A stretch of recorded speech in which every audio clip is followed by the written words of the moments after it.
Hello, everybody. This is SnarkCast. I am your host, Muggety. Introduce yourselves one by one, however you want. I'm Missy. And Hi. I'm Alex. Hello. And who is our guest? Hello, Lucky Seven. Hi. You all introduce yourselves like it's an AA meeting. Jesus Christ. Okay. Okay, so this is a very special episode. It's a little different from the others because Seven is the host for the other episodes. I have Missy here as co-host. Missy, do you have anything you want to say about yourself? Anything you want to throw out there for the audience? Um, I mean, back in the day, I used to write stories for film fiction. I wrote a decent amount of stories back at gosh, it's been like almost a decade, or like it's definitely been over a decade since I started writing on the website. I haven't in a while, obviously. I'm not as active, but I do have a lot of good friends here, such as everyone here, who is still pretty active in the fandom and interacts with it and such, and even writes stories. So now I'm here just to hang out and help co-host for with Mugany here. I'm surprised you even see me as a friend, to be frank. Well, it's either that or I refer to you as the son I abandoned behind the 7-Eleven, but no one's gonna get that lore. Yeah, nobody's gonna understand. For those who don't understand, Missy is my dad. Not literally for obvious reasons, but Literally. no, no. Okay, well, we have a whole slew of questions, so we're just gonna segue right into those. Okay, questions. Seven. I'll start by asking, how was your day?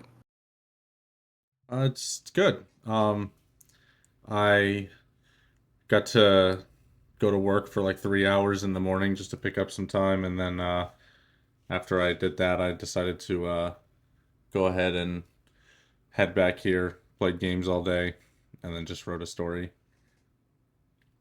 Nice. And do you want to plug that story? Sure, I'll post it in the chat. Wow, what's it about? Everybody, It's a everybody go Rarajax. vote it. It's a sad Rarajax story. I'd never written that ship, but it's one that I really really enjoy. So I wanted to finally do something with it, and I really like sad fics, so I decided to go that route. And you know, I do also think that us based Rarajack enjoyers are smarter than the showrunners who decided Apple Dash was good for some reason in the finale. Facts, Still, actual facts. still don't get that, but hey, what do you know? Hmm. Okay, enough of this bullshit. Let's get into actual questions. Seven. What do you base your writing style on? Um, so when I first started writing, I didn't really base it on anything because I didn't read. I had like I would read books that they assigned me in like high school if I had to, um, and that always kind of went okay, I guess. I was never a huge fan of it back then, but I mean, I guess nowadays, you know, if I had to pick something that my stories are kind of based around, I'd say I try to mimic the style of cartoons more than I do books, if anything. You know, Interesting. most of my favorite things out there are cartoons or anime.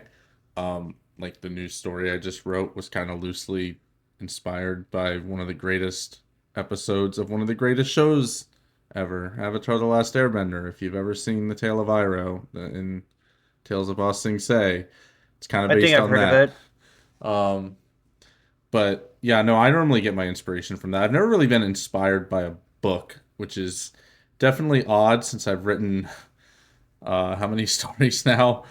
64. So I know Jurassic Park is one of your favorite novels. I figure you get some inspiration from that. so Jurassic Park the novel is definitely a lot more grim than the movie. So the newest story I put out before this one, which is Amaranthus, which you can see there on my page, by the way. Um, I That's probably the closest I've gone to an actual like dark story with some gore in it on my main account. At least we won't talk about the other one just yet. But I don't know. It's just not something I was ever super interested in writing. And if you ever read Jurassic Park, it's definitely a gritty, dark, like grisly novel. Like it's not adventurous and full of wonder like the movie is for most of it. It is just really graphic. And there's some scenes in there that were so bad that had they put them in the movie, it might have gotten an NC-17 rating. They actually had to lower it from an R already because in some of the scenes there was just too much blood. So Nice. You know what I forgot to do? I forgot to introduce our new assistant who is recently yeah, it's my intern. Intern, yeah. Well, Yeah, he's no longer Missy. an intern. What? He's Missy. Well, Yeah, this has been Seven's intern for about 10 years now. No, I she think. was my editor. Editor. Motherfucker. Oh, it's like it's editor. more No, like I'm not no intern. Is that different? She's a it's more like- full-fledged employee.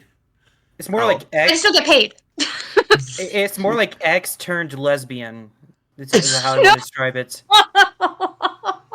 That's true. That's very That's true. true, but But she Yeah, was my uh, editor first, so we're gonna go with that. that's true. That is true. I was editor first. Yes, but yes, we have Alex underscore with us. Alex underscore was the quote unquote intern for the Barcast for a very long time, and he is now our assistant. He's here to help us with research because we've been pumping these out surprisingly fast, and it's been difficult to keep up. So, Alex, say something about yourself. I've been spending all week reading 7 stories. Anything good? SnarkCast is paying for my my therapy. Yeah, a It's couple not of, enough. Whatever it is, it's you not know. enough. couple of sentences in there, pretty good. I'm sorry. I just want to reel it back a notch. I didn't say I was going to pay for your therapy. That's true. We don't Oh, have medical. Well, because I mean they've sent me invoices for the therapy I've had so far, and I was gonna Well, you're paying that.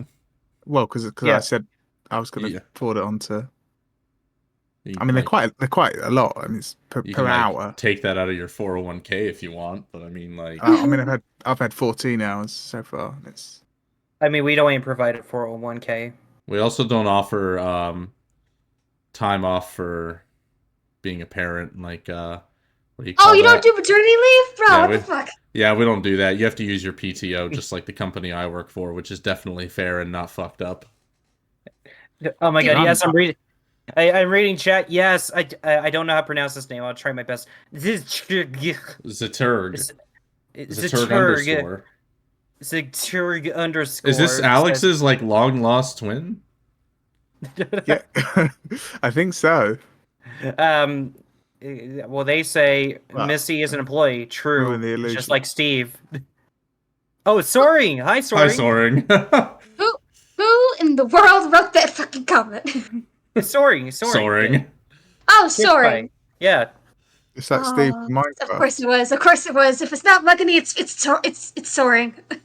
Yes. So I was right. It is Alex's long lost brother. Yes. He's actually my alt. Don't tell anyone. I would say that yes. Okay.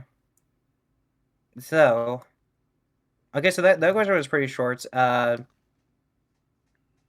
can go a bit Alex. deeper into it. Hold on. The one that you asked me, Okay. because I just thought of something. I am inspired by other stories I read on the website. That's typically where most of my reading is done. Like, I'll buy a biography here and there, and like you said, I'll have like Jurassic Park, Journey to the Center of the Earth, some of those really classic adventure stories.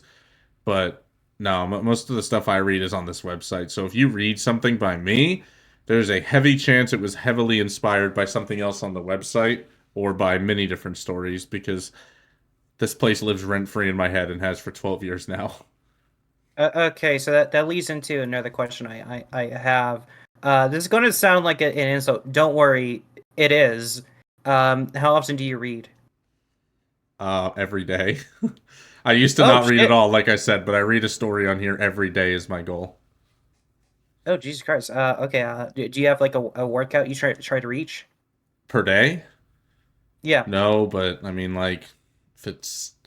I try to finish a story. Like the other day, They linked me. Oh God, let me see if it's in my library here. Actually, I put it in all timers because it was one of my it was one of my favorite. Yeah, it was 94,000 words. I read that in like 5 hours or so.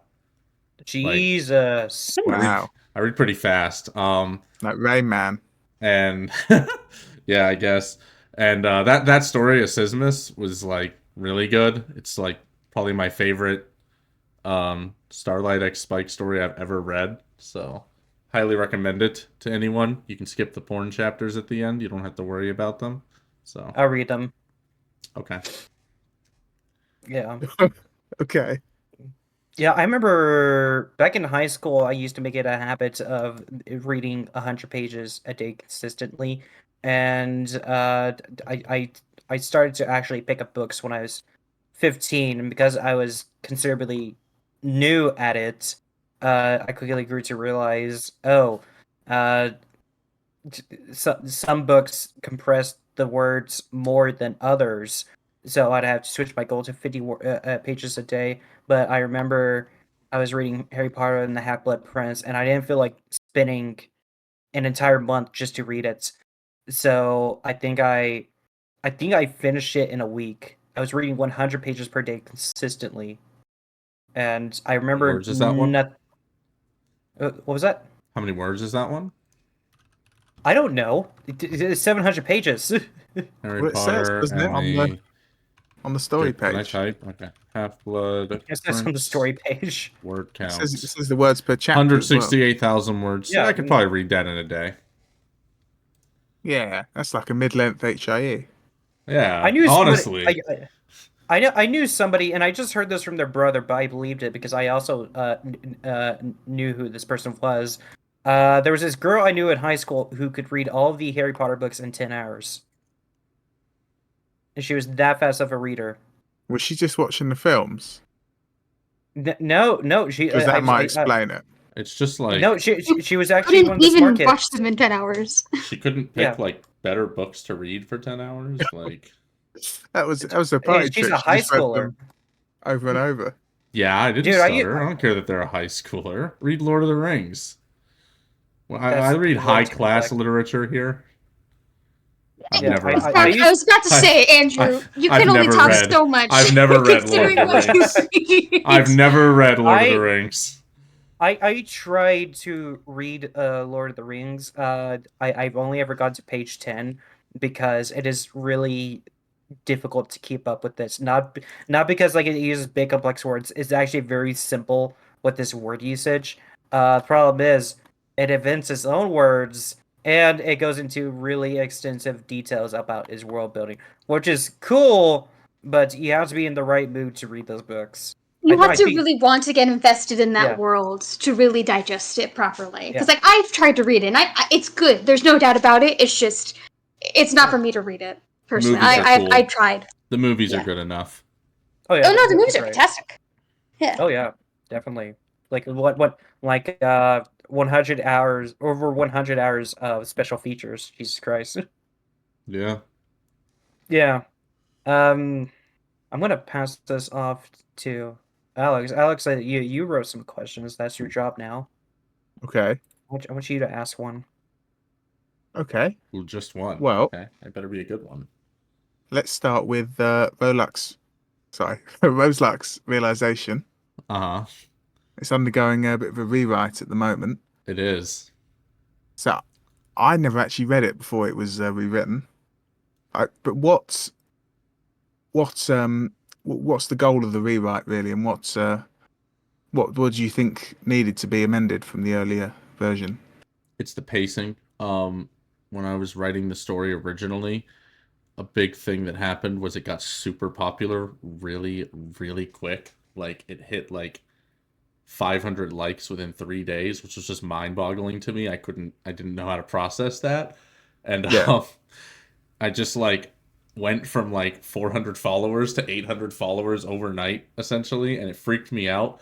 And I sat there thinking about the fact that, oh God, now I have like expectations and I have to not disappoint the thousands of people, the 22,000 people that read the first chapter, by the way. That still freaks me out to this day. Like, I know most of those people are probably gone from the site because I took too long, but a lot of them are still here, like thousands, I'm sure. Um, and just the Yeah. idea that that many people read my story and I had to like live up to how good they thought the first chapter was terrified me.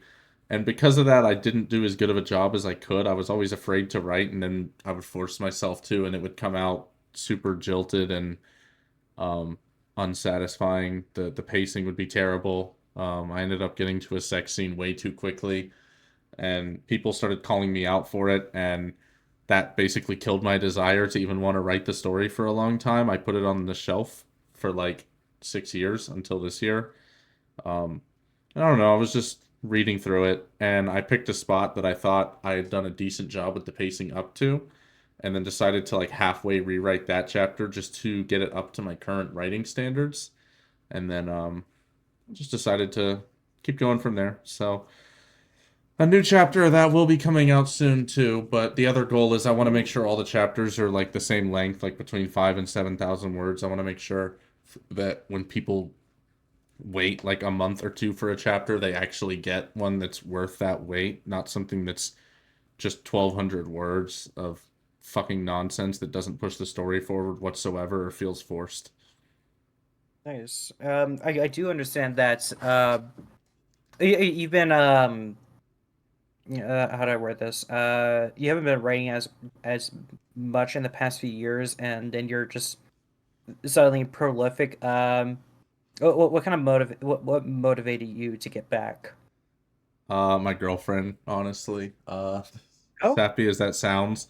Um, for a long time, I was sitting there focusing on myself after my divorce that I went through, which everyone here is familiar with, and I posted a blog about it, so I don't mind talking about it.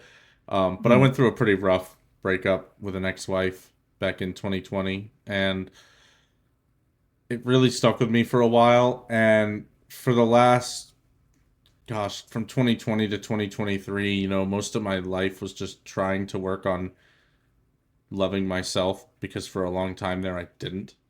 And it took a while to kind of get there and realize that I never made any mistakes and it wasn't me that, fucked up my marriage. It was definitely my ex-wife. All my friends would agree with that.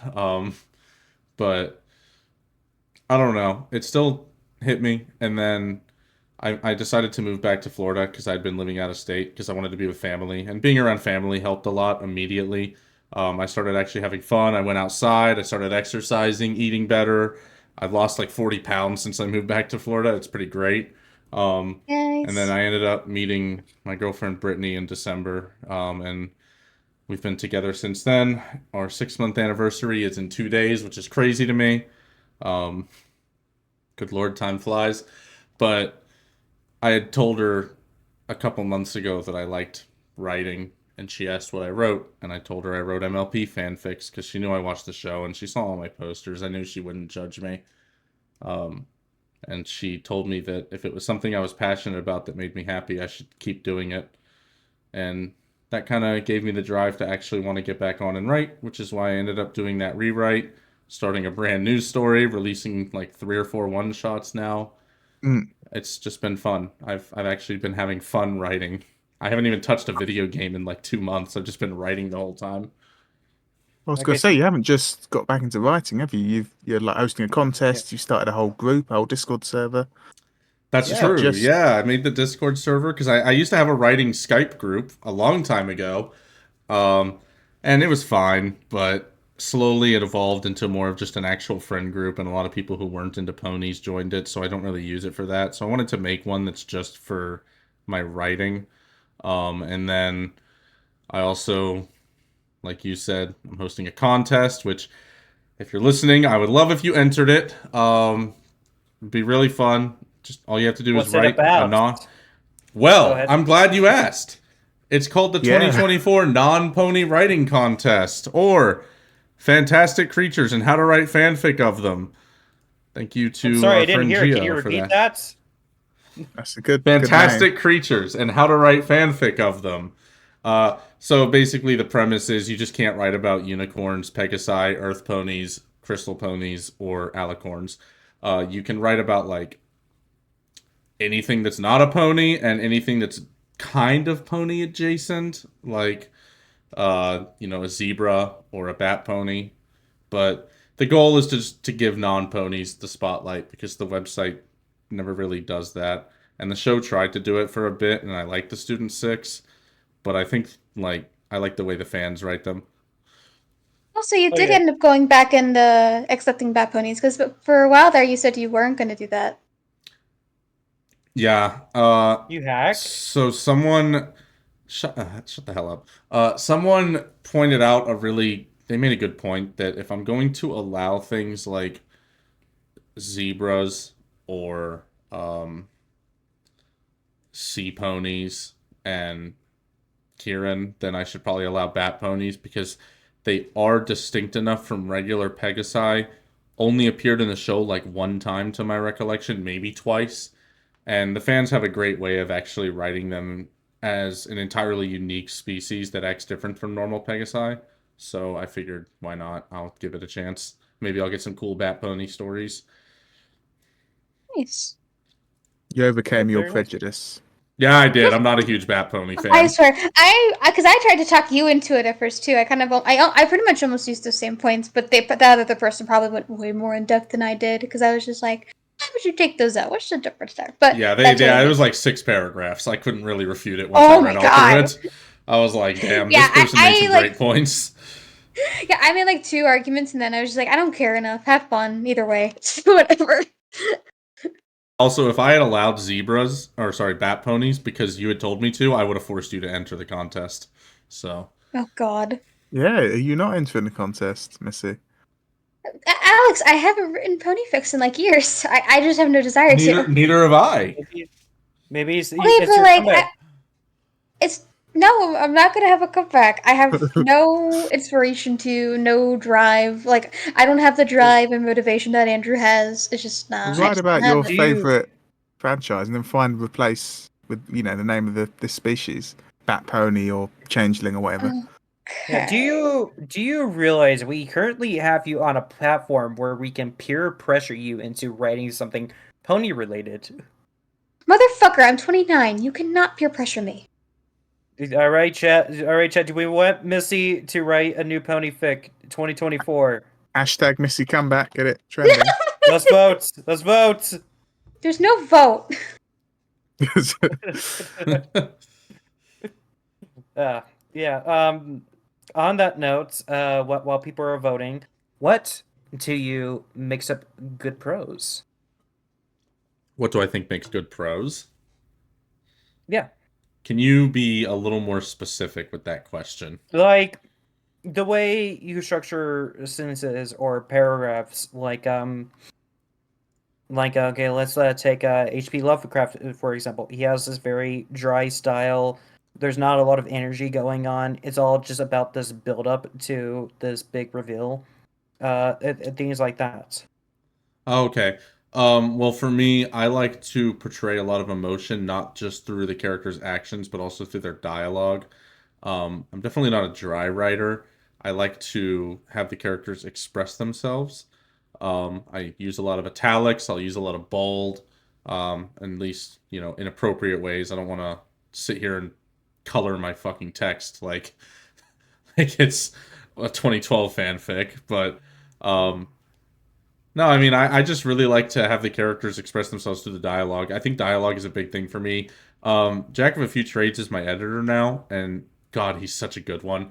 He's really shown me that you don't need to use these elaborate dialogue tags like said hastily or like using different variations of the word said.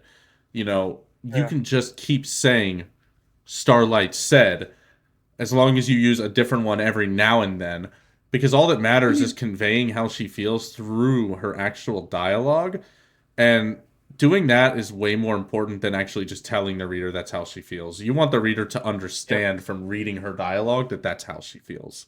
You don't want to Oh, yeah. say she said something angrily. You want to actually show that she's angry. You want to use exclamation points or maybe a bold or italic, have her whirl around at the person she's talking to and scream at them.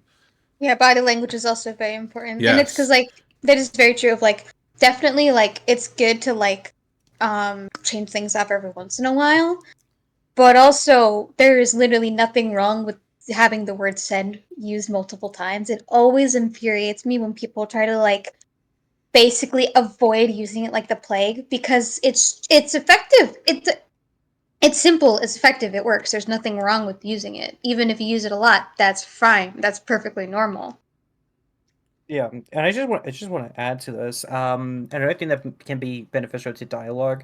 Um, if you can actually avoid, and don't do this like all the time. Definitely just find good ways to use it. If you can actually avoid using a dialogue tag every now and then, that actually helps. You have to be careful with your placement of it, though. I feel like if you're really into the story, you don't really notice that anyway. Yeah.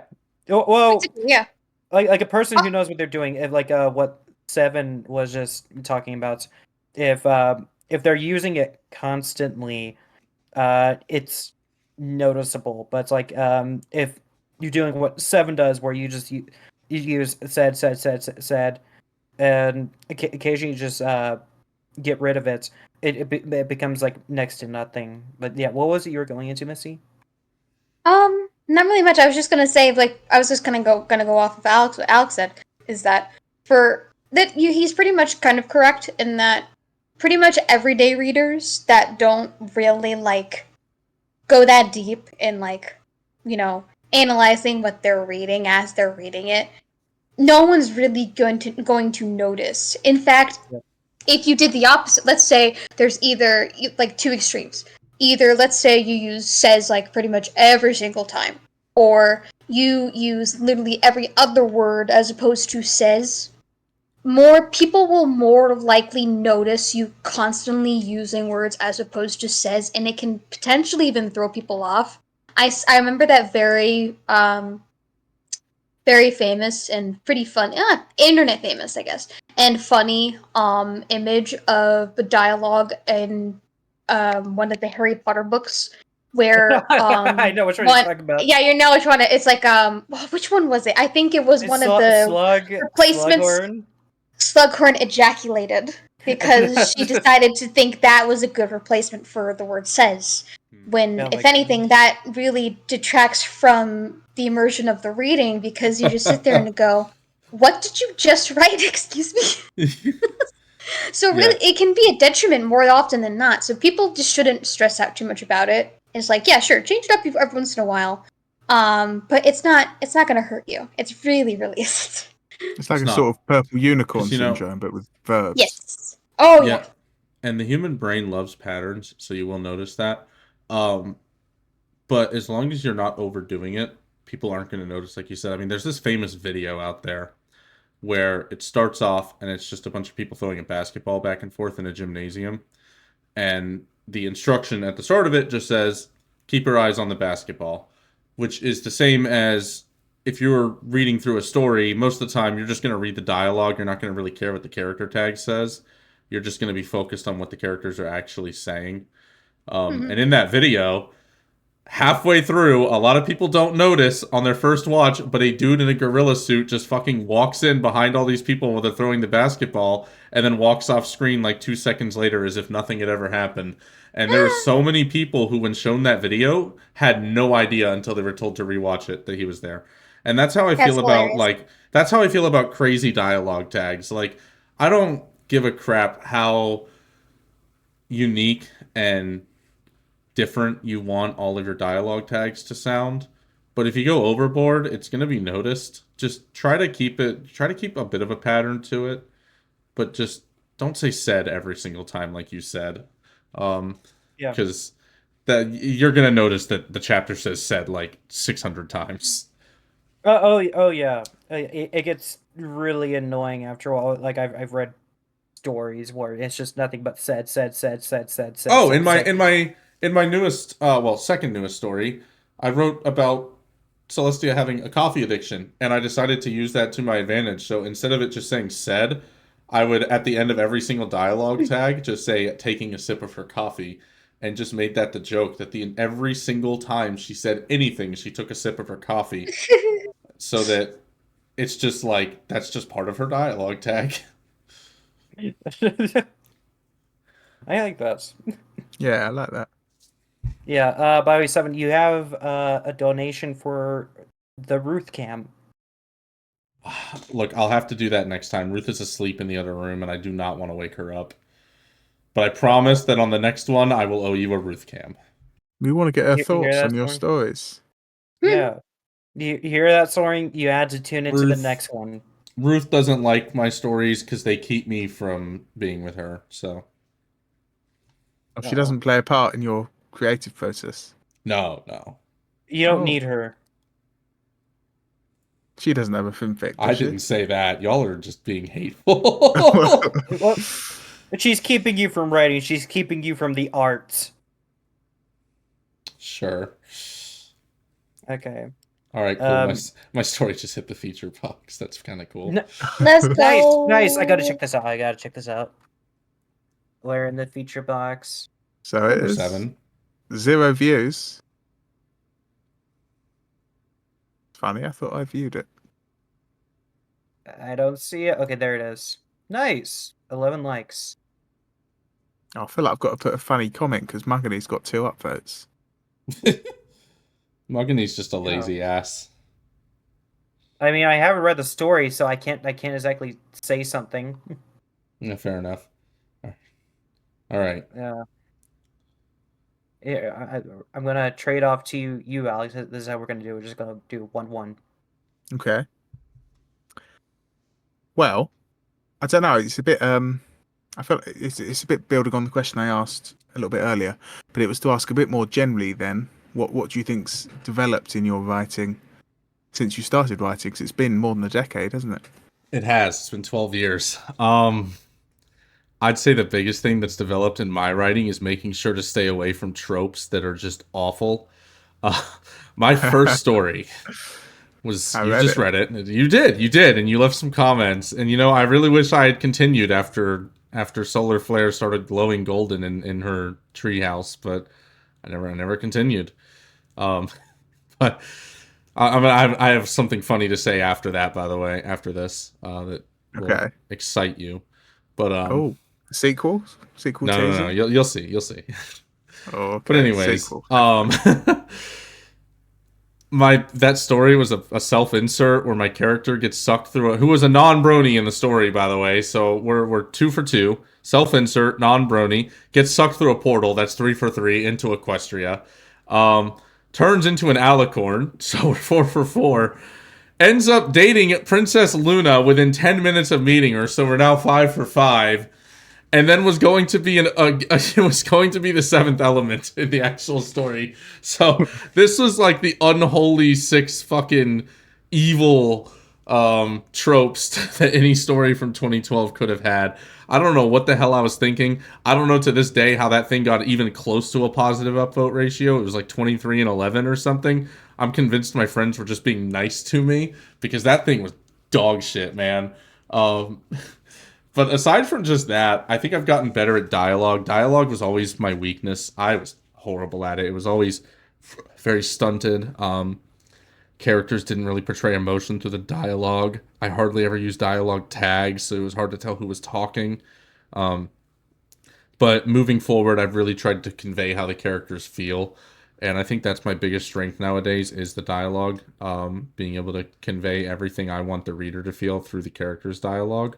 Which is why I write a lot of one-shots focused around only 1 or 2 characters, because having them just talk to each other for the whole story is pretty nice. And it's definitely better than what I wrote on that story. But what I was going to say is I've recently had an idea that I might actually do, just to be funny, where I'm going to rewrite Shattered Glass, but with my modern writing capabilities, while still keeping all of the shitty tropes in it. Nice. So I want someone to like think that this is the worst thing ever written by a talented author. That's my goal with this. I actually thought of after we did the Nightmare Star's Revenge reading last cast, I thought about rewriting Shattered Glass, but It's the same story, just well written. Okay, real quick. So Geo, I forgot to tell you this. He was normally yellow with a blue mane, but if he got really angry in the story, I was actually going to have him turn gray with a red and orange mane. So I guess that's actually the unholy 7 deadly sins of bad tropes. I have some art somewhere of him in that form. Let me see if I can pull up the link to it and send it to myself, because I'm pretty sure I put it on my Facebook as a private picture, so I don't have to have it stored anywhere that I actually care about. Let me see if I can find this. While I find this, continue, please. Okay. Bring up And my it's, next it's a question. sort of guilty pleasure, but I don't mind stories like that if they're well written. I'm just you know, saying, the- Shattered. I'm sorry. Go ahead, Alex. No. I was just saying I don't mind some of those tropes if they're well written. Human goes to Equestria, becomes a pony, becomes an alicorn even. If Yeah. if you can get into the world and you can. I'm just saying, Seven. I think you're being modest because Shattered Glass is legit one of my favorite stories on the site. Legit. That's Legit. How many This stories have you read on the motherfucker. site? yeah. Okay. So Here, I'm let me putting see it in here. our group chat, and then I'll be sure to link this. How many can I count on one hand? Copy link. Here we go for anyone who wants to see. There we go. That's his other form that he would have turned into when he got really See, I think angry. it looks great. Yeah, It's yeah. like I especially like the mustard and ketchup look. I mean, yeah, I was going for the Ronald McDonald look, so. Fucking nice. Okay. Okay, so that's actually a good lead into what I was wanting to ask you here. Okay. This is actually a two-part question. What is the cringiest fic you've written intentionally? Intentionally. Like written Yes. to be cringe? Yes. Okay. And here, you know what? I'll make it challenging for you. It can't be anything emo and edgy. Ah, shit. Alright, so it has to be on this Yeah, account. that's too easy. Okay, so anything I've written that is to be cringe. Alright, let me... You've written a couple. I've written a like, couple shit stories. posts. I have. Let's see. What do we got here? Wait, I did should like have my little asked- mini series I did, How Twilight Actually Lost Her Wings, and then Pony and Paris Sprite, which was based on Missy's story, Human and Paris Sprite. Those were both shit posts. If we're talking actually to be cringe though, it's Adagio gets her rocks off. I'll actually quickly pull this up here. So this is a story where Adagio has visceral sex with Tom and Holder's Boulder. It's like a threesome with 2 rocks. And I wrote this because Seiko told me to. So I think Okay. this counts. So this next question is for Seiko. Why? Sometimes just because someone tells you doesn't mean you should. It's 100%. okay, That's here's- 100% true. Here's a follow-up question to that. Did you discover any new fetishes through that? No. Yeah, no. Here's an actual legit question. I guess weirdly enough, it helped me write lesbian porn because she can't really do much with a rock. She's just kind of rubbing up against it. So I had to be That's a good point. creative. So Okay.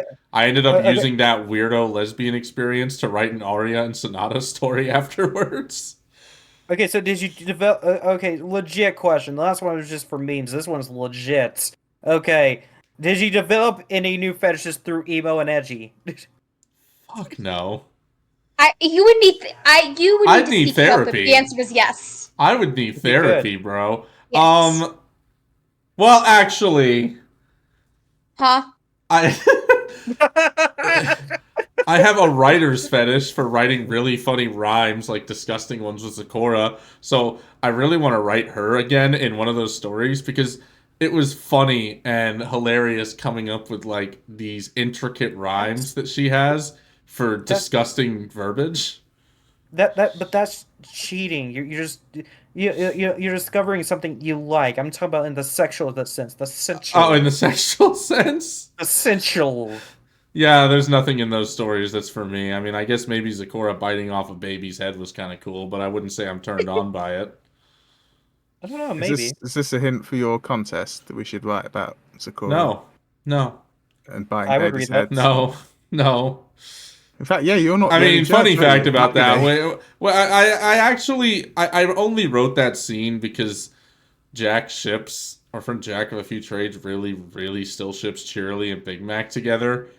So when I pitched it to Dustin while we were writing that, I was like, yeah, since I write the gross parts, I'm thinking of having something with Cheerily and Big Mac, and he was like, dude, you should have their baby just die. And I was like, oh shit, and then I came up with that way of it dying, and we just laughed, and then sent it to Jack, and he Ugh. told us to go fuck ourselves. As he should. Oh yeah. Yeah. Wonder why PBS won't pick us up. Yeah. Dude, I mean, look, they had the Wicked Witch of the West on Sesame Street. Why can't Emo and Edgy be on there? Yeah, come on. Gee, I wonder. Hey, they took that off the air. Maybe we could be a banned episode. Look at the counts. The Count Dracula. He's You a would be pimp. banned from the country if that shit aired. Let's be real. Not even just PBS. Elmo asks why we're retching, and we just throw up blood on him. Just like, sorry, Yeah. Elmo. Count Dracula is straight up a pimp. Let's see here. Oscar the Count Grouch Dracula. is- Count Dracula is a pimp if you really think about it. He is. Dave Chappelle did a bit on it, and it's actually believable, even though it's a joke. Yeah. Also, Oscar the Grouch is homeless. Would it be fine if I took a brief pause to use the restroom really quickly? Yes. I'll be right No, back. you got to do it while you And now a word from our sponsor. That's actually a good chance to plug our Patreon. Thank you, Missy. Oh, I didn't know you actually had one. I had no idea. Yes, we actually make money off this. I'm getting Oh, 25% of the proceeds. Are you not, Missy? I don't know. Oh. I didn't know I was Oh, getting paid. That's awkward. I didn't know. Missy isn't getting jack shit from this. What do you We're mean I'm just not getting using jack shit? I'm being your co-host, motherfucker. Yeah, for like one day. Okay, but like I should at least get like I don't know $1 or something. Like just compensate me. I'll give you 50 cents. 50 cents, bro. You asked for $1, I give you half the earnings. Is this like a joke on the gender age gap? I mean, that is. Gender age gap. What, women older than men? No, wage gap with the W. Oh, sorry. Yeah. With the W. That's a huge difference. Yeah, the WH gap. Yes. The W is very important there. Well, if you Okay, subscribe to the Patreon using code Missy, she gets. Missy, I'm glad you 25 brought cents. up the wage gap. Women do deserve less, but only if they're you. Yes. Jesus. Well, technically, Missy gets double because she's a woman, but she's also my dad, and she has like 4 big penises. So like all she has to do in the interview is whip it out. All right. Anyways, yes, check out the Patreon. Link it real quick, Mugany. Yes, I'll read off the tiers. You don't need to read off the tiers. We did that last time. Missy's bringing the tears. People need to know what they're donating to. They can click the link. That's what the link is for. People like being You literally wretched. linked They don't to want the to membership page. They'll just click it and see the tiers. Oh, I have to be Look, 18 we're plus. on a don't know how website. Patreon We are on a works. website based around reading. If they don't read, they don't deserve it. Alex, are you baby? Can you not be a member? Well, I mean, I need to go and consult my ID to see. Okay. I'm gonna try this shit again. You know, they can view it. They can view it. If they can't, they'll just yell at me in the comments. All right. So what's next? Okay. Is it Alex's turn? No, it's the second part of the cringe question. Okay. Okay. I'm gonna make it difficult for you again. What is the Holy shit! Thank you for the 5 gift subs, Soaring. That means a Jesus. lot. Thank Oh you. shit, bro! Thank you, Story. Yeah. Nice. Thank you very Thank you. much. Thank you for wasting your money on us. Shut That means a up. lot. Be nice. That was nice. I'm calling us. I'm calling us useless, not him. Yeah. Okay. So I'm gonna make this difficult again. What is the second cringiest thing you've written unintentionally? Unintentionally. So something I wrote that's cringe. That okay. So like you mean like shattered glass, but on accident. Like but second place.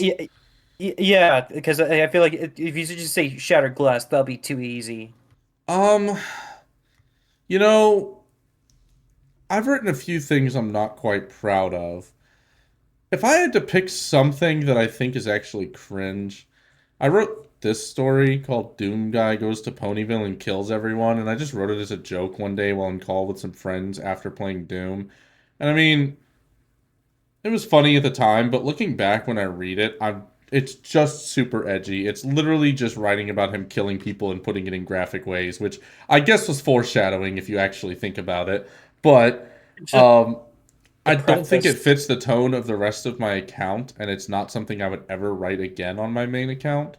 I don't really like gore that much. That might shock you. Uh, but it's just not a thing I'm super into. So I would say that that story is definitely kind of cringe to read nowadays. It feels very dated. It just feels like very edgelord behavior, basically. It does, yeah. I mean, it was just basically, hey, this character I like is just going to go to Ponyville and kill everyone, including Celestia. So, I mean, Doom Guy's Uh-huh. cool, but I mean, the premise of the story was he's having a PTSD attack and sees them all as demons, so he just kills them all. Um, and he saw like Celestia as a Keiko demon, and he like sawed her in half. No, actually, he sawed Rarity in half with a chainsaw, I think. Um, but I don't know. It's just not for me anymore. Okay. Um, moving on to the next subject. Okay, Alex, I want to do something special here. Okay, Missy's the co-host. Okay. Hand off your next question to Missy. Put her on the spot. Oh, you gotta send her a Uh, question to read. What I was going to say, am I asking her the question? Or am I yeah, like asking her is to ask it? the No, no, no. question? You're Cause, messaging it to her on Discord, I guess. yeah, because like I have Yeah. my questions, but I didn't know. You can just put it I in thought this I didn't group. do You this can just yet. put it in the little group we're in. Well, I don't want to spoil Yeah. it for you. It's got to I'm be not gonna read it. Yeah, I'm yeah, on just do send not. it to me. I'm on do not disturb, so I can't see it anyways. okay. Uh, well,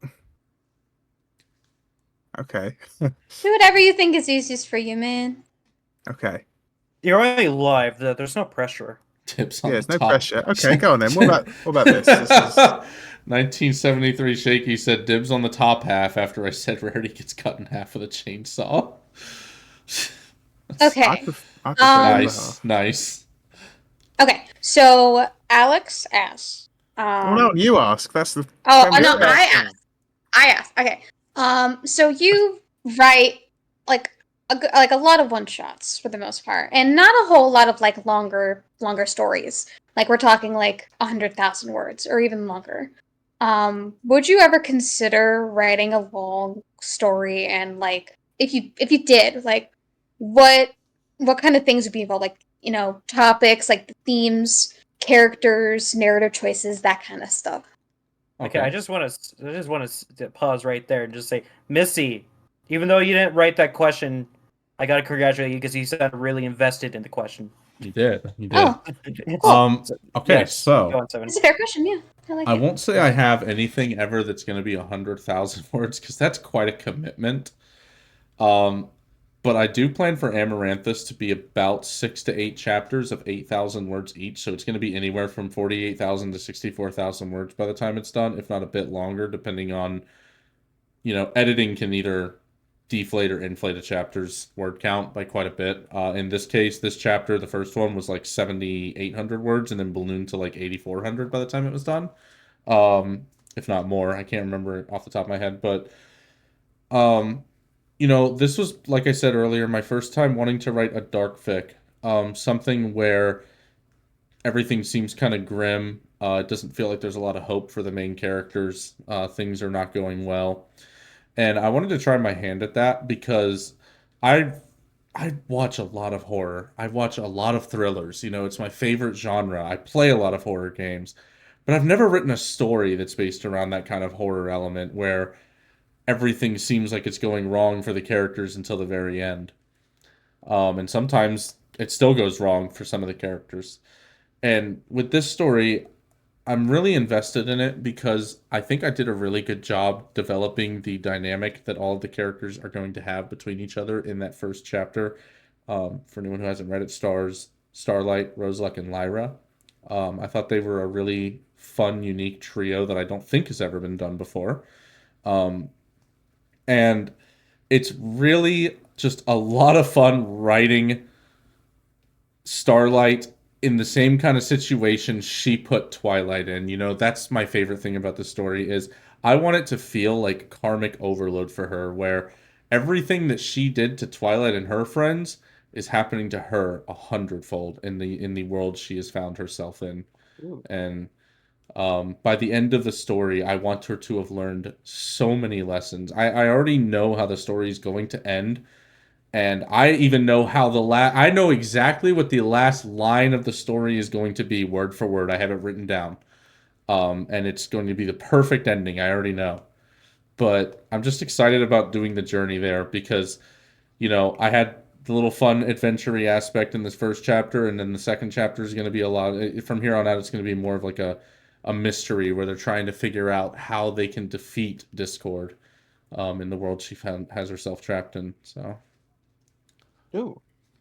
Yeah, I definitely got to read it. And you Okay. said you said this was like a thriller. What genre was it? It's going to be dark horror with elements of mystery. I guess technically you could throw adventure, but I didn't want to put that tag because it doesn't feel as adventurous as some other stories on the site. Like it's definitely not like an Australia level adventure. But it's so I wrote this based on an adventure fic actually. I talked about I get inspired by stories all the time.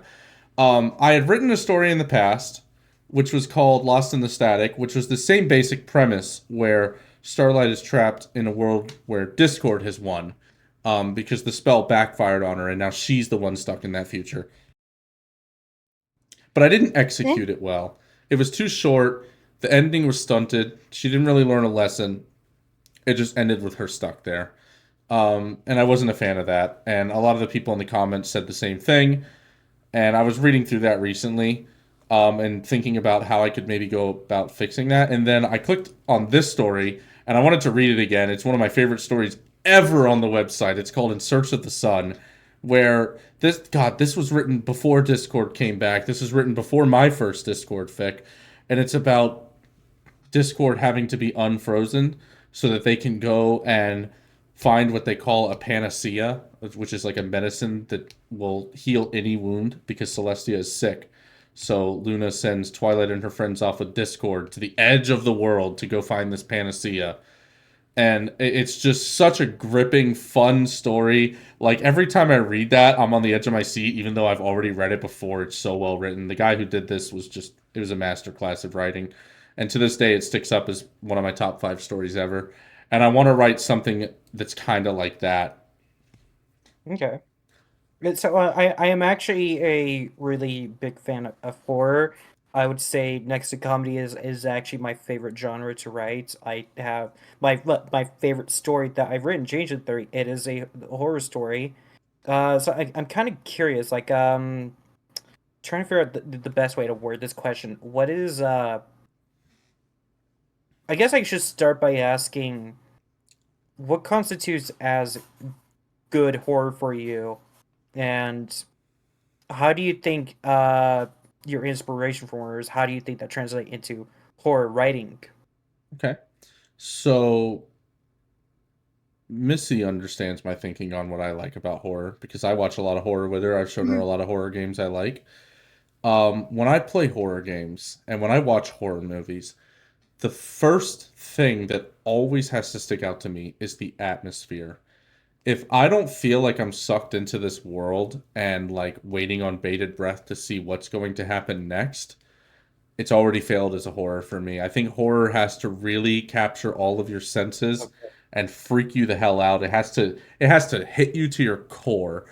And for me, if a horror movie or a horror story or a horror game doesn't creep you the fuck out and actually make you think you're being watched in real life while you're watching it, to me, it's not scary enough. I need something that makes me feel that reaction.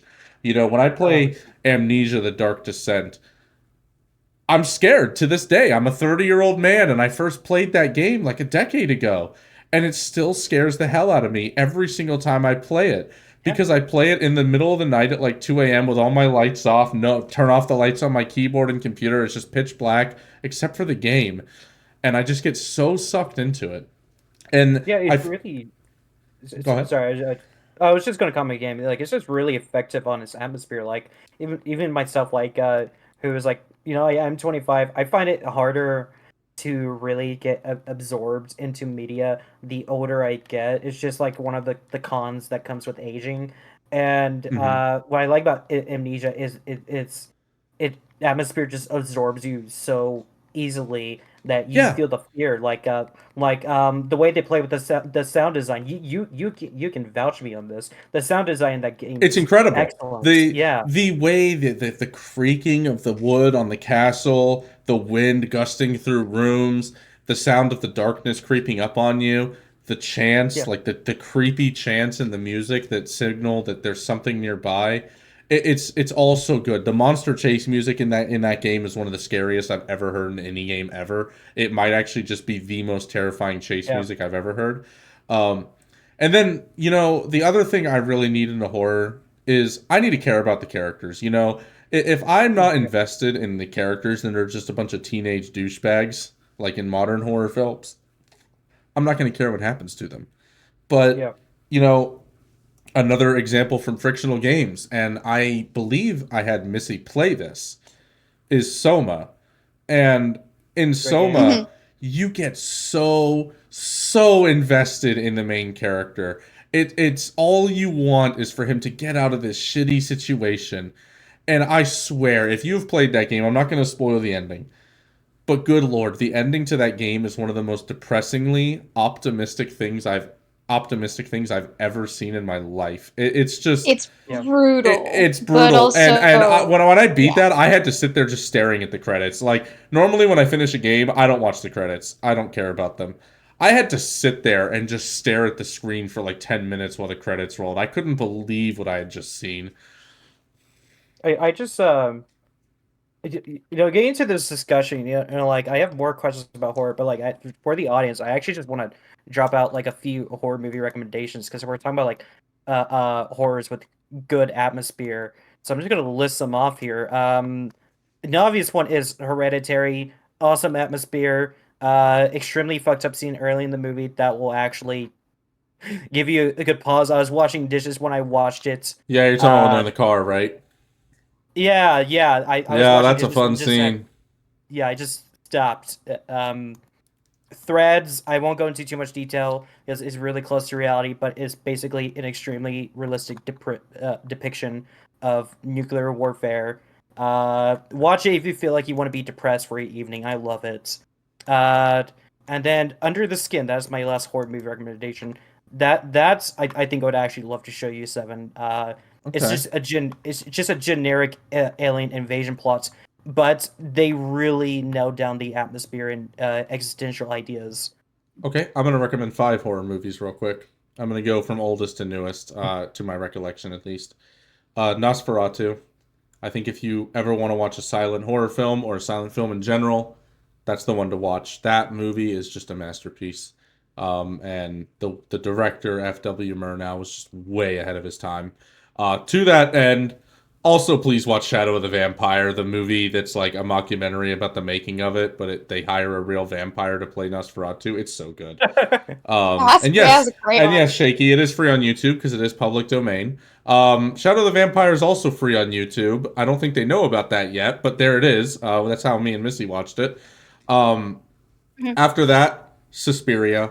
I think I was Suspiria gonna say if you is didn't recommend that, I would have. yeah, Oh, yeah. Suspiria is the most gorgeous horror film ever made. It's just I that's the best way to describe it. Eli Roth, who directed Hostel and Cabin Fever and some other really decent horror movies from the 2000s, said it puts the I gore in gorgeous, and he's absolutely correct. It was the last film to use Technicolor, and it really shows the blood is just so vibrant.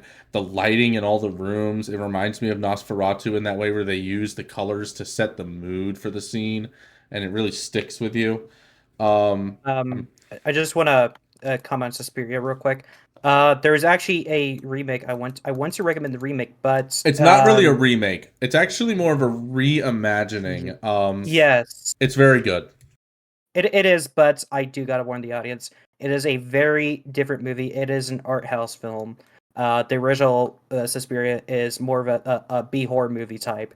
So yeah, I just want to No, throw it that out isn't. there. So No, it isn't. No, it isn't. I It mean, from isn't. my It perspective, is it is. I've only okay. seen Well, it your once. perspective is wrong. It's an art house film. That's why they made the new one. It is not a B horror movie. I Oh, gotta. It's not. It's just not. Dario Argento is actual. He is a master of I'm cinema, guess and he did I'm guess such a I'm good job in that movie. I guess I'm not used to the campy '70s style because there are a few things in that If movie you that haven't rewatch aged it, just well. focus on nothing but the atmosphere, and I promise you, you will not think it's a B movie. It's all it is. Gotcha. Um, After that, The Thing, favorite horror movie of all time. It's not even close. It's also my favorite sci-fi movie. I will always recommend The Thing to anyone. If you don't know what The Thing is, you must be living under a fucking rock. Um, Also, yeah, Empty Plot Filler. Technically, it was budgeted as a B film, but a lot of Italian films at that time were because their budget just wasn't as high as Hollywood. But I don't think Suspiria suffers for it. You know, if you compare it to Yeah. like American B movies, those are dog shit. Like we have shit like the giant claw and the killer shrews and the giant Gila monster over here. We don't have cool shit like Suspiria.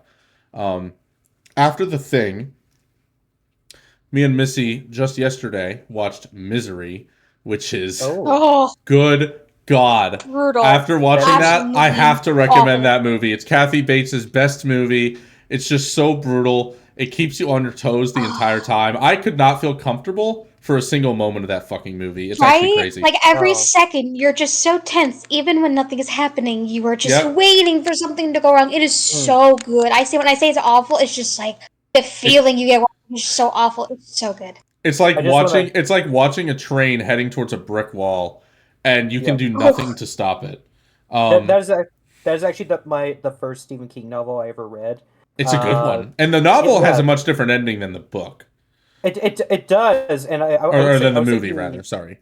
yeah, I would say the ending in the book is executed better than the one in the movie. I just like the book more than the movie though. That's just I me. like the movie. The movie's ending was so cathartic. It's just incredible.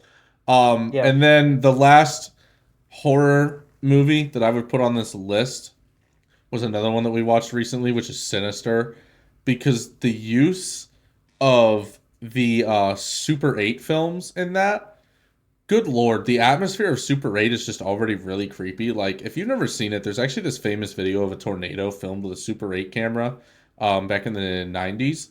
And it just looks terrifying. And this movie filmed some gruesome deaths in Super 8, and it literally feels like you're watching a snuff film while you're watching them. It feels so fucking real and uncomfortable, and they're honestly the highlight of the movie. I mean, the rest of the movie's pretty good. There are some silly jump scares here and there, but those Super 8 films, man, like if there was just an entire movie based on those, it might be the greatest horror movie ever. It's fucked. Yeah. Yeah, it's still like on the topic of horror. Like we recommend some good movies. I just think that list would be a lot bigger if there were just better horror movies out there. Like if And so many of them were just dog shits. the problem is modern horror movies just are also formulaic, you know, like Yeah, back in the 60s, 70s, 80s, even 90s, people had to innovate. You know, you had movies like Scream. Yeah, it's a slasher, like a lot of movies before it, but it was a trendsetter because it took everything about the slasher genre and turned it on its head and made fun of it. And you don't really have anything like that. The closest we have nowadays is from like 2012, and it was Cabin Fever. Not Cabin Fever, sorry. Cabin in the Woods, which is, you know, it's a fun movie. But unlike Scream, you can't watch Cabin in the Woods more than once because the twist gets ruined.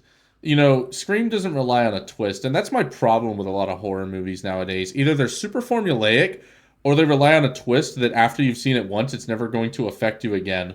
Like, yeah, that's the same reason I can't rewatch, like, The Sixth Sense. I love that movie. It's so good. But fuck M. Night Shyamalan for just relying on a twist at the very end. Because now, not yeah, only can I not watch it again, but so many people who have never seen it had it spoiled. So, and then yeah, what's the point of watching it if you already know how it's going to end? I'll argue that with some films like Cabin Fever, there is a sort of joy that you can get from rewatching it and like going back and seeing like a lot of like hints and stuff of what is going on throughout the film that you originally didn't know. That allows you to see everything in a new light. Like I really enjoyed Cabin in the Woods a lot, and I've seen it like maybe like I must say like 2 or 3 times. It's a very good movie, and I think I do agree that there are a lot of films, not even just in horror, just in like movies in general, that rely too much on plot twist. That they try to. It's almost like they center movies around twists. Um, but if the writers are competent enough, they can manage to make something good out of that concept. And I think Cabin in the Woods managed to do that well. Because I mean, that, like at the end of the day, I know it's just your opinion, so I totally get it. But I do think that there are some twists that actually can make a story almost a bit more enjoyable by having it um, by having you like be able to rewatch it and see things in a new light. That could be very interesting. Oh That's yeah, there definitely is fair. And the comments both brought up a really good point in the chat that there are things you can see in the film after watching it the first time that you wouldn't notice. Like Yes. Shaky says Bruce Willis's wife never looks at him in The Sixth Sense if you pay attention. And then Empty Mm-hmm. Plot Filler, brings up the details of the creatures that are hard to catch the first time or even a second time. And you know what? There are, I mean, one of my favorite horror movies ever. I didn't mention it, but it's even before Nosferatu. It came out in 1919. It's 105 years old. And it's called The Cabinet of Dr. Caligari, and it's arguably the first movie with a twist, which I'll go ahead and spoil because who fucking cares? It's 105 years old. But essentially, the movie is about a patient in an asylum who is in love with a woman, but the woman is being hunted down by Dr. Caligari and his monster named Caesar, and Caesar is basically tries to kidnap her and bring her back to Dr. Caligari. And the whole movie goes on, and it's like really tense. It's really spooky. It's a German expressionist film, kind of like Nosferatu. So there's a lot of really cool like painterly backgrounds. The use of color is fantastic. The art direction is just wonderful. The characters look otherworldly at times. And then at the very end of the movie, it's revealed that he was literally just in a straitjacket the entire time, having a manic episode thinking about this. And Dr. Caligari is actually his doctor who's prescribing him with medication because he has illusions of grandeur. I remember hearing about one. I actually do want to see that one. Even knowing the twist, it's still good Yeah. watching it. I'm just gonna say that. Like that's a movie I can still watch over and over because, like they said, there's so many details in it that you don't realize the first time watching it, and you really appreciate it more as it goes on. Yeah. It's also the trying to highest rated horror movie of all time. Fun fact: 100% on Rotten Tomatoes. Damn. Oh, nice. I'm trying to remember the name of this one. It's a Japanese movie. Okay, so this one is interesting. Okay, okay, there's no way I can talk about it without spoiling it, so I'm just gonna What's it spoil it. called? Okay. I can't I don't remember the name of it, but I do know the plot. Okay. Okay, so there's a big twist in this one that the twist gets better the more you watch it. So the first 30 minutes is all done in one shot. It is a zombie horror movie, and it is very clunky. It's shot a very B horror movie style, or I would say it was lower than B horror movie style. Let's go for C horror. I found it. It's One Cut of the Dead. Okay. Okay, so it is that for 30 minutes. Very clunky. There's you see all sorts of like mistakes done. So you might be watching going, this is dog shit, but it has like a very nice thriller aspect, so it's still engaging. Okay. And then there's the credits. Well, now I want to watch it. So now you're not allowed to spoil it. Okay, that is the first 30 minutes. I'll say that is the first 30 minutes, and you'll be in it's an hour and 30 minutes long. It's 90 minutes. Okay. You're just gonna be in for a big surprise. Okay. Also, I didn't mention this on my top horror movies list, but it would be an honorable mention. I think I showed this one to Missy, but if you've never seen Audition, please watch Audition. It's so good. It's such a good movie. It is a fucked up movie, but god damn, it's such a good movie. Anyways, Yeah, that's one I keep meaning to watch. But yeah, we've been on the horror discussion for a while. As much as I'd love to keep talking about it, Alex, do you have more? Yes. Okay. Okay, so I was going to ask you a bit about some of the characters you seem to enjoy and you seem to write about a lot, Uh-huh. especially Starlight Glimmer and Roseluck and the Flower Sisters. Yep. What sort of got you into those characters? Why do you write? Why do you enjoy writing them so much? So I'll quickly start with the flower trio. I really like background ponies because you can kind of flesh them out yourself, give them their own personality that you devise. You don't really have to. They're never out of character. You know, you can do whatever you want with them. You can make them however you want, and it's gonna work because they're a background character. No one's gonna get super Yeah, anal about how a Roseluck or a Lyra is acting in your story. I have some people that get pissed that like Lyra's not obsessed with hands and humans, but you know, most of the time you can just do whatever you want. yeah, Um, Starlight for me is the most interesting character in the show because I think she got a lot more hate than she deserved in the season 5 finale. She had one of my favorite premiere episodes, if not my favorite one, with the Our Town season 5 start. It yeah. was the cutie map. Great episode. I thought Starlight was a super interesting villain who had unique motivations. I know a lot of people don't like those motivations, but to me, I think she feels more like a real down to earth character who's not evil and just made some mistakes because of, you know, scars from her past. And, a lot of people do that even in the real world. And I think the reason I identify with Starlight so much is because, in my past, I made a lot of mistakes. I hurt a lot of people. And to see a character like that come out and show that even though you've made those mistakes, you can come back and still be a good person afterwards and work towards making friends. That really helped me in my personal life. And I don't know. I see a lot of myself in Starlight, and I just really, really love all the potential she has for different redemption storylines, different new friendships she can make because she's not, she doesn't have super established friendships with everyone outside of the main six. She's just a really fun, unique character that you can do a lot with, and I like writing her for that reason. Hmm. Nice. Well, that's interesting. Because there was sort of a second part to that question, which was about the difference between someone like Starlight and someone like Roseluck, where obviously Starlight has a much more of a canon backstory and a canon Hmm. character, whereas Roseluck is a bit more you can build up yourself. You sort of addressed that really. Exactly, yeah. You can do whatever you want with Roseluck. You can do whatever you want with a Carrot Top or a Lyra, a Bonbon, any of these, a Derpy, all these background characters. But, for a Starlight, as much as I do love writing her, you still have to make her seem like herself. But Yeah, I think she's the easiest pony for me to write personally out of the main characters, because she's the most real out of the main characters for me. She went through a lot of the struggles that we've gone through, the people mm. watching the show, and you get to actually witness her rise up from those struggles. You get to witness her make her first real friend, and stuff like that is really cool to me.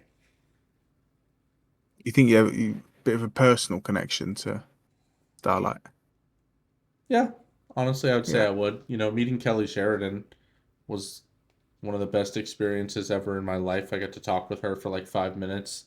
Um, she signed my Starlight poster. It's still my prized possession to this day. I keep it literally right next to my pillow where I sleep. Um, Mm. I love Starlight Glimmer. She's a really good character. If I didn't have a Roseluck cutie mark tattoo, I would have Starlight's cutie mark straight up, and I've actually been thinking of getting it somewhere. But no, I love Starlight Glimmer.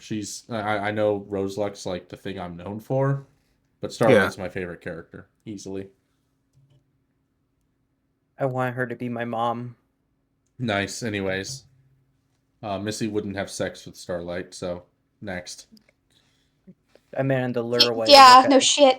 What? She had the Okay. option to, and Oh, she. also, hold on. Empty plot filler said, um, I see a lot of myself in Starlight too, but then less, and then more, and then less, and the process goes back and forth in a hip thrusting motion. So now I'm gonna What play the this. So I'm gonna play this just for them.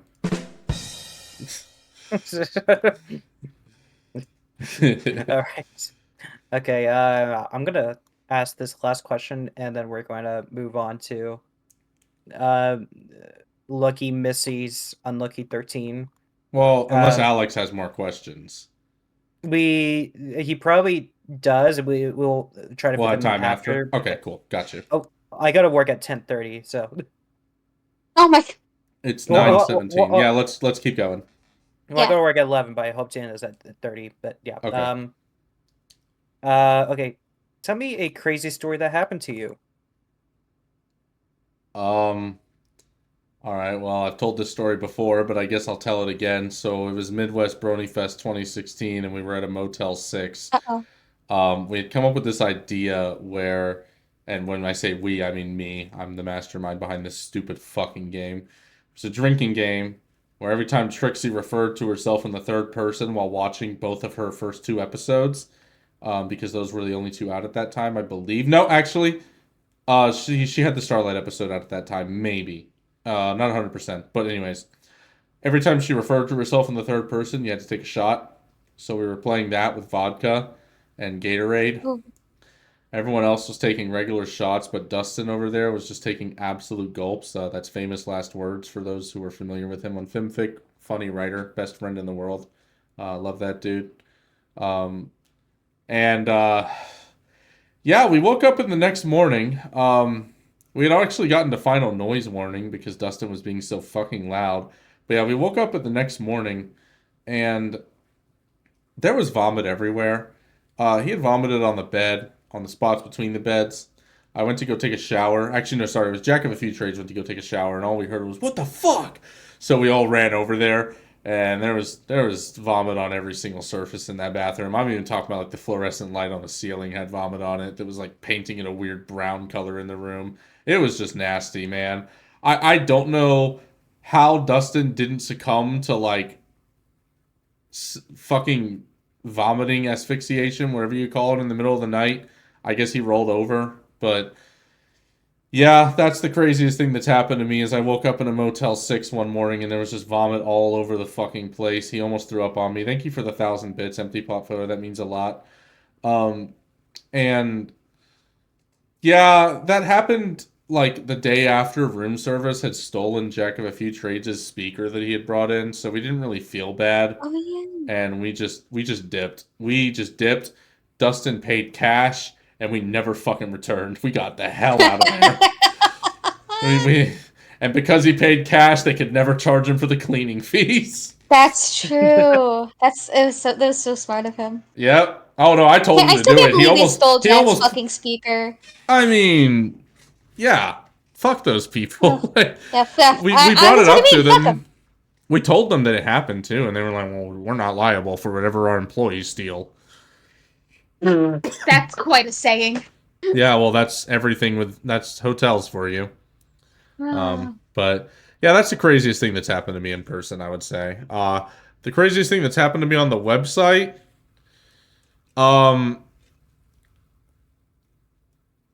yeah, I almost got banned because of emo and edgy.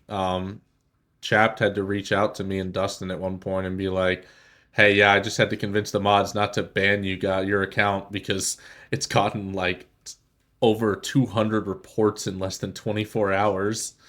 And it was him and some other mod that didn't do that didn't want us banned. I want to say it was probably, if I look at the staff, I could tell you because this dude is really awesome. It was probably El Dorado. He's like one of the proponents for free speech and stories on this website and even in blogs where, yeah, sometimes people might say or write something that you don't like, but just because you don't like it doesn't mean they should be banned from the website. So I would like to thank them for not getting us in trouble. Nice. Edorado's a cool guy. Yes. Missy, Yes. do you have...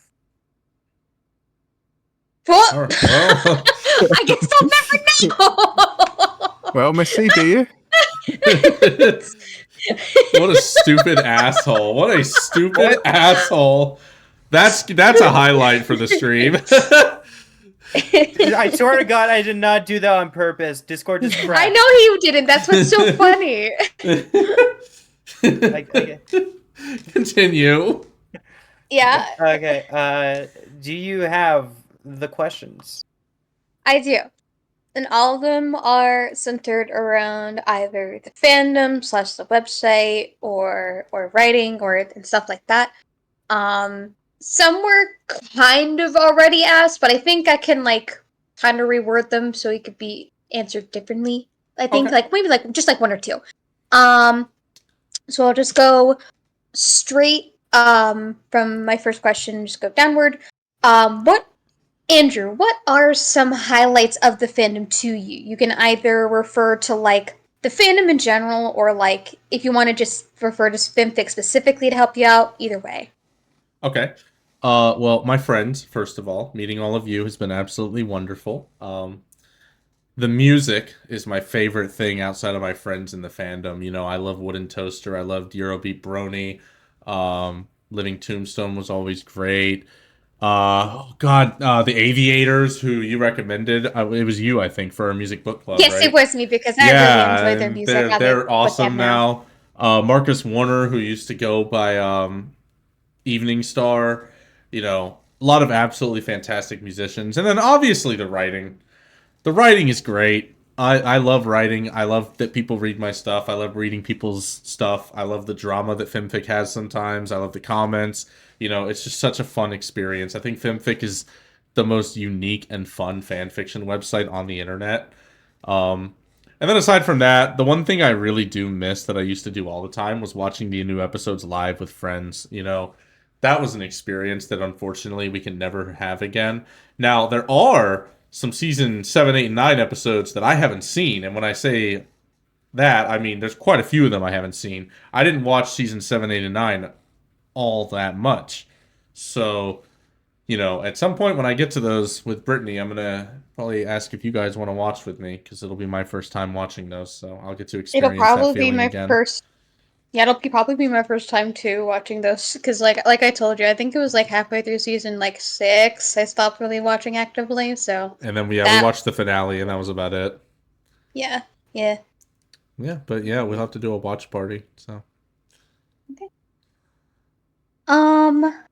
Next question. I also have some questions that are just about writing in general. okay. Kind of an obvious question, but have you ever struggled with writer's block? And if so, what are your tips? What helps you overcome it? So yes, I have struggled with writer's block. I just felt like I want to get it. Yeah, Try quite to I've get often. into that question. noticed The biggest tip I have for writer's block is just don't even try to write. If you have writer's block, trying to write something, or at least trying to write that same thing, is just going to result in a subpar product. Go do something else. Go play a game, watch a movie, read a book, anything, because all of those can give you inspiration that you can come back with for that story. But aside from that, I mean, maybe if you're feeling writer's block for one story, try to write something else. You never know. Maybe the creative flow will happen for a different idea, not the one that you were originally trying to write. I just want to add to that because what you said is really good advice, but people they go through different creative processes. If you're somebody like me who says they're going to write and then procrastinates the living hell out of writing their story, best advice I can give is you gotta write through the garbage.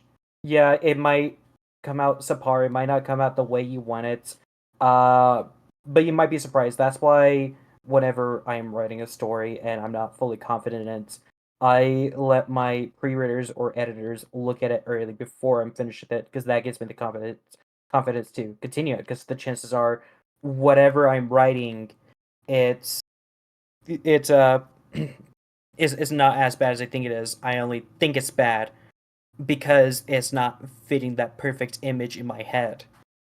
And So, and even sorry, go ahead. oh no, you go ahead. I was about to lose my train of thought. Okay, I was just gonna add on to that of here's the thing, and this is also just something you have to kind of accept. The first draft that you write is always going to be probably the worst version of your whatever you are writing. Mm-hmm. Because and you just kind of need to accept that, and that's why it is very important to just don't let yourself become too much of a perfectionist with your own writing, because that can usually more often than not be one of the biggest detriments to your writing inspiration, is that you put too much pressure on yourself. You think you put a lot of you like put too much on yourself in general of just like needing to be the best. But as long as you just get those words out, even if it is absolute shit, that's fine. Because by the next time, because all that matters is that you have it written down. And after that point, you can just polish it up and make it even better. But what's mattered is that you wrote it. That's the biggest thing. That's true. Going to what you said about the first draft thing, so basically, Missy, you just called me a really bad writer. Yeah, you are. Yeah, Anyways, next question. Okay. That's why we voted for you to win the contest, because you're a shitty writer. Thanks. Oh yeah. Okay. Third question. So the fandom gave us like a lot of content with background characters that would normally kind of just be left in the background. Obviously, not including the slice of life episode. That's just a whole random thing. Yeah. And I know, like, one of your favorite MLP characters is, Rosa, who's a background character. But who's a character that you grew to like because of the fandom's engagement with them? Ooh. Oh God. Um. Can this include main characters? I'm specifically referring to background characters, characters? If, Okay. Yeah, but if you really wanted to like refer to a main character as well, that's perfectly fine. Okay. Because really, I'm referring to is just the fact of how much impact a fandom can have in terms of like how someone perceives it, like characters and stuff like that. Honorable mention, I like Rainbow Dash more in fanfics than I do in the show. Not a fan of her characterization in the show quite often. I mean, she's a fun character still, but I think the fandom writes her in a much more complex way that really gets you to understand why she acts as boastful and boisterous as she does. Whereas in the show, it's just like, I don't know, she's just boastful and boisterous. But I think a character that I really got into because of the fandom, actually would be Cloud Chaser and Flitter, because a lot of people were writing them as sisters, and I just really, really think that their sisterly dynamic is cute. I like the fact that they're always written with like Rumble and Thunder Lane, as like this nice little either family or like they're the babysitters for Rumble. It's just like all four of those characters actually I like a lot more because of the fandom than I ever would have in the show. Okay, cool. Because I remember, didn't you write a story with them? I did, yeah. I wrote a story where when Cloud Chaser got accepted into the Wonderbolts, it was like a sad goodbye to Flitter. But I wrote a quote in there that I had read a long time before that had stuck with me. And what was it? It was oh god dang it! I actually like this quote too. I'm gonna go find it real quick. Yeah, go. Here it is. Flittering away. It was inspired by your story, by the way, of course. Okay.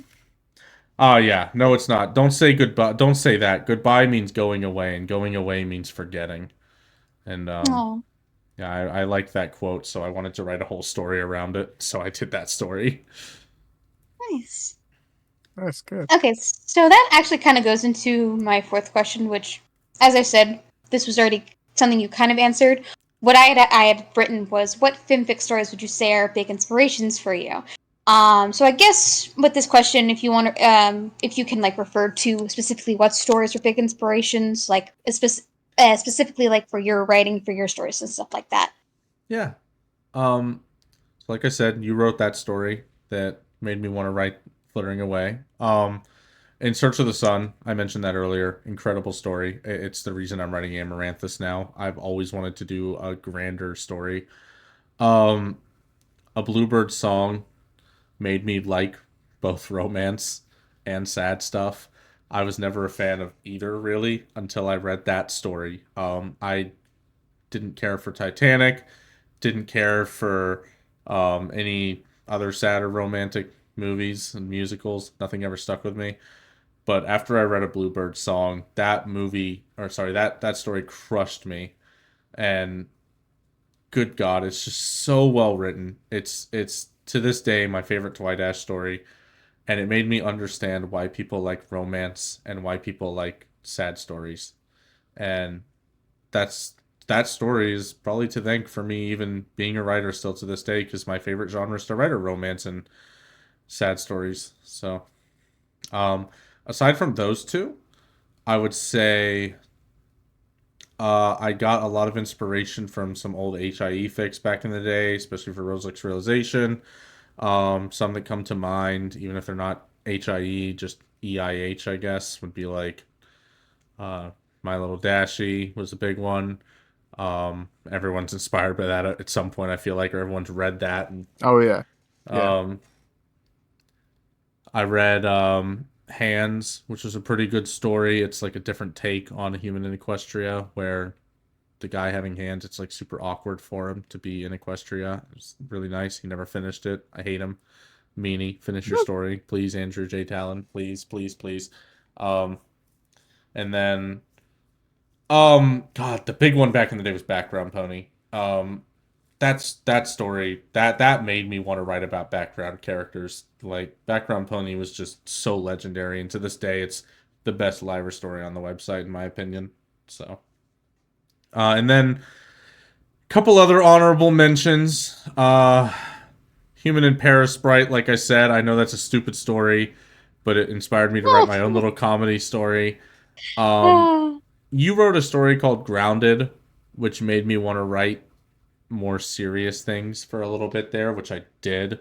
And I've always liked Grounded. I know that maybe at this point you're not like super proud of it, but I loved that story, and I still think it's a really fun depiction of Rainbow Dash. That story is an example of Rainbow Dash being written by the fandom in a way that I prefer over the way she's written in the show. I think she has more depth to her in your story than she does in the show, and I really appreciate that. I like being able to see how she would react in a situation like that where she has a kid now. So, Oh, thanks. Nice. Okay. Next question. Would you say that there are any characters in MLP where writing them is like it's either extremely easy, or if you want to even like as if you want to have like a double question here, or it's even extremely difficult? I'm mostly referring to main characters who very much have established and distinct personalities. If you really want, you can include background characters, but again, mostly main characters here. I'll only include main. I mean, if it was background, I would just say Roseluck, because I'm like, Yeah, a lot of people know me as the exactly. Roseluck writer. So, Exactly. for main characters, Starlight, like I said, I really find her easy to write because I can identify with her quite a bit. Discord's one of my favorite characters to write, and I really do find it super easy to write him because his style of dialogue, the way he moves around while he's talking and does all these silly things, it's so much fun to write. Really? And you can really be creative with him in I ways would that have you thought he'd can't with be other difficult. characters. I don't think he is. Now, if you're talking other chaotic characters, I think Pinkie Pie is the most difficult character I was to going to write, say and a there's bit a like reason. Pinky. There is a reason. I don't think, if you were to look through every story, all 64 that I have written, I genuinely don't know that there's a single Pinkie Pie line in any of the stories. I genuinely don't know. Whoa, wait. I'm not 100% certain, but if you were to find one, it would be a rarity. I don't write her. I just don't. And I know I need to challenge myself and write a Pinkie Pie story someday, but I could probably count on one hand how many lines I've written for her. Like, I just stayed away from her because I feel like I just couldn't do her justice. I feel like I'd be terrible at writing her randomosity. I feel like I'd make her more obnoxious than she is funny, like in the show. It's just something I struggle with. The other character I'm not super good at writing is probably Rainbow Dash. I've also not written her quite as often, and it's because I'm not really good at writing like bold, brash, belongs in the trash characters. So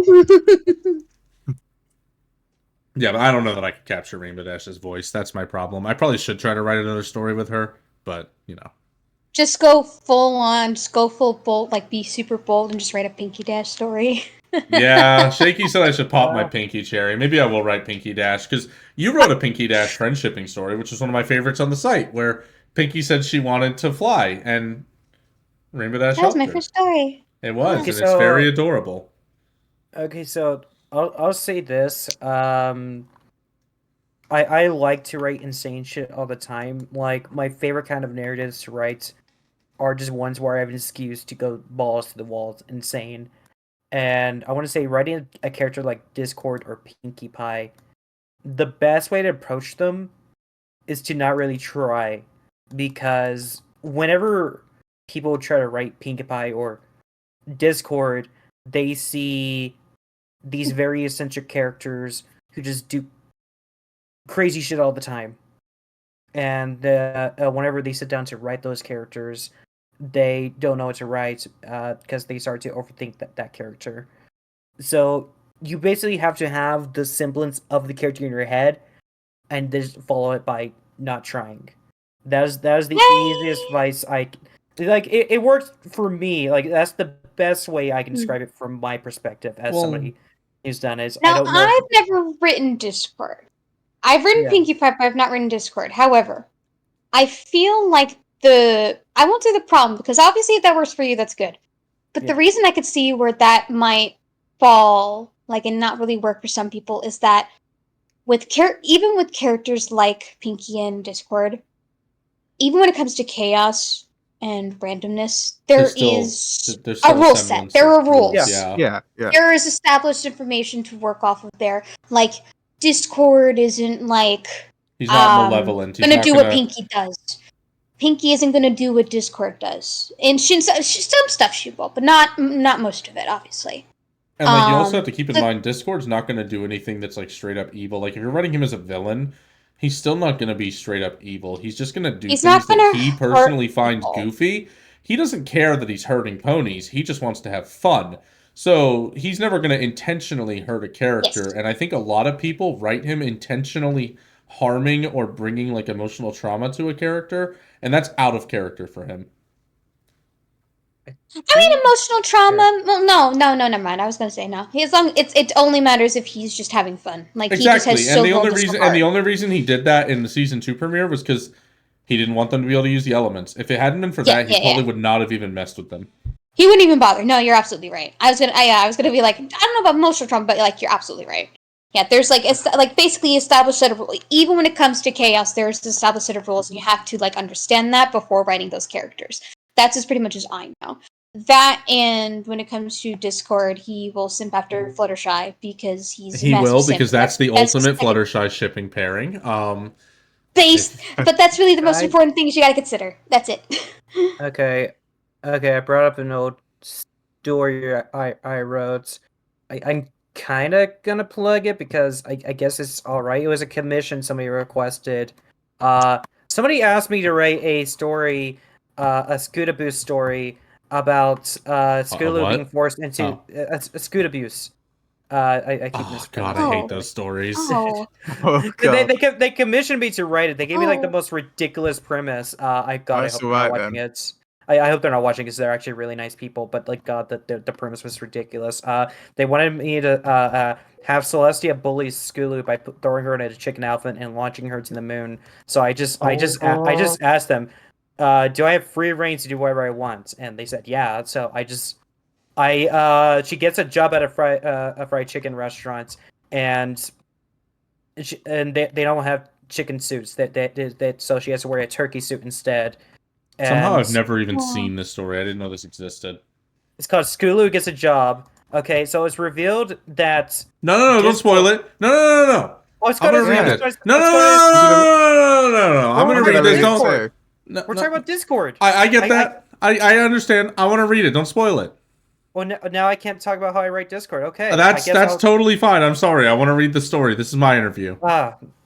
You can talk about how you write Discord next time. I was trying to give an example, and I don't even like the story. Oh, well, I'm reading it, so I don't care that you don't like it. Discord's not even tagged in it. Fucker. Yeah. Well, yeah, that's because he's a spoiler. So spoiler. Oh my god! So you just already spoiled it. Okay. Into the cover art. All right. Take a bitch. Anyways, you're the one who's on a time limit. Next question. Yeah, you are. I was gonna say I want to hurry up because you have a time limit. Okay, my next question. Not really a writing question, just kind of like a question regarding like the fanfiction site. Regarding the site itself, what would you say were some of like your favorite updates to it? Oh god. Okay, so originally there was the update that showed the words read counter, which was awesome. That was early 2013. So you could see how many words everyone had actually read while they were on the website. It was a little broken, but it was kind of cool to see that. I had read like 3 million words by the time they took it away, which is really cool to see. Which means I could have read Diary of a Madman twice. But anyways, um, I really liked the banners. Them removing the banners was terrible. Worst update ever, which is why I have this modified FimFic API that brings them back.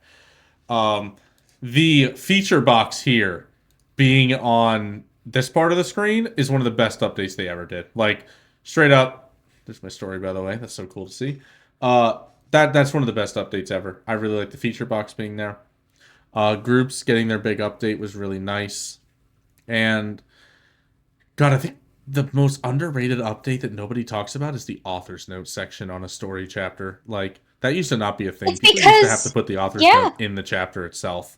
yeah, because the author's note was like there for most people when they first started the joined the website because it was such an early update. Yep. I was going to And say they I don't don't remember it that. not being there. You know, I don't this remember that. website It was also there used to when I not. started. Drama tag used to not be a thing. Horror tag wasn't a thing. Tragedy wasn't a tag. There also used to be conflicting story tags. You could not write a story that was both adventure and slice of life. It just wasn't a possibility. It wouldn't let you do it. You couldn't write something that was like horror and comedy, I think. I'm trying to remember what they That's were, weird. but yeah, you it literally wouldn't let you pick them. It would tell you they were conflicting. Okay. Let's see. Yeah. All right. So this next question was also one that you kind of answered earlier. But I'll ask it again anyway because I have written down. What were you inspired by any other fiction or any other piece of media when writing your fan fiction? Oh, like aside from FimFic? Aside from Fific, yes. Okay, so there's a couple things that I've watched that have inspired me. Like I said, Avatar: The Last Airbender, big one. Just that whole series, like Korra. I can't wait for the movie. God. Um, I also can't wait for the next live action season. I'm excited to see where it goes because I mean it wasn't the greatest, but there was some good stuff in there. A lot of really good new stuff. Um, I video games, like I said, any sort of horror game has always been an inspiration, like Amnesia, Soma, the Resident Evil games. Spyro, unironically, has been an influence for me because I really like the whimsical comedic nature of Spyro. And no, I just feel like everything I've watched, I've kind of absorbed, and a lot of that comedy goes into the stories. Like people watch SpongeBob and they constantly reference it with their friends. Like that's how it is with me and all this stuff. Uh, though, if I'm talking comedy, biggest influence by far is Seinfeld. You could find a Seinfeld reference in any of my comedy stories. I'm certain. Like, it's just so perfect. Nice, nice. Mm-hmm. Okay. Next question. Um, I almost wonder why I wrote this one. Actually, oh yeah. What is the best way you recommend for others to deal with? And I actually wrote this word down as it trolls in the fandom. Now you could. This is. I don't like when it comes to trolls. Obviously, like you could be referring to any plethora of like insanity in this fandom. I guess. Yeah. How do you put But people like like me? Is the thing. Well, basically just like assholes in the comments and stuff like that. I guess. if they're being an asshole, the easiest thing is to be even more of an asshole back. Like, okay, No. I'm gonna mention something. I'm not gonna use any of the words that were said because this person was very offensive. But they basically went on my friend Soaring's story, and they said something akin to him being a moron, but they didn't use that word. They used the R word and the A word. So they were not very nice to him. And they mentioned a lot of stuff. And they talked about how he must think. And all I did was respond to them with, wow, it's very curious that you know so much about the inner workings of and then said the A words, person's mind. And that set that person off and made them so fucking mad. And they were like, how dare you? Are you calling me that right now? What, so I can't be that? What, if I'm that, I can't call other people that? Like, they got so mad. They just lost, like, straight up, and they never responded again. Like, I don't know. If you're just really mean to them back, half the time they won't respond because these people will dish it out, but they can't take it. The other thing is just get your friends to have your back, man. Like, if you actually feel like you need to reply to them, get your friends with you. Have a good time. Troll these people right back. If there's like 10 of you versus one of them, you're gonna win. But I still like one of my if you're a favorite new things. author, sorry, if you're a new author, just ignore them. Like straight up, just ignore them. I can't Oh believe yeah, so he. true. I can't believe he actually just pulled. That's our word. You can't say it. What were you So saying, true. Missy? Oh, I was just gonna say, I listen. I don't go on the website much, but when I do, I love messing with people, and especially with you guys, because I remember I remember talking about how I made my first comment on that website in probably like a couple years, like making fun of some weirdo. I'll put it very simply. A weirdo was being a weirdo in like someone's like a forum or a story or whatever. It's just so much fun. It just really is so much fun to just Yeah, be with friends and just it troll is. people It who are just is. being complete assholes. It is. I, I, I used to always By the way, tell your story. participate. I'm gonna use the restroom real quick, Magani. Okay, I used to always participate in like trolling drama. I used to like to just write silly comments whenever there was drama going on the site. I just stopped Mhm. doing that just because I kind of just grew the realization when I do that is kind of ego boosting. It's like I do that out of ego, Mm. and I don't like that feeling, so I stopped doing it. But That's fair. my favorite comment I ever wrote will forever be on a deleted blog. I will not say the user's name, but that they accidentally got our friend iStar in a lot of trouble by Hmm. posting a screenshots that turned out to be fake. Um, they didn't know it was fake, but they still should have fact checked. But the comment was, um, this this comment section is emitting so much white people energy that I can't switch back to dark mode. That will Oh my forever that'll god. be forever be my favorite comment that I've written. and Amazing. I wasn't in the mood to even like attempt writing something funny. I just wrote whatever came to mind. I was like, there, that'll do. And then I got tagged later. It was like you and Flam were like, that is amazing, holy shit. And I was like, I didn't even put thought into it, but thank you.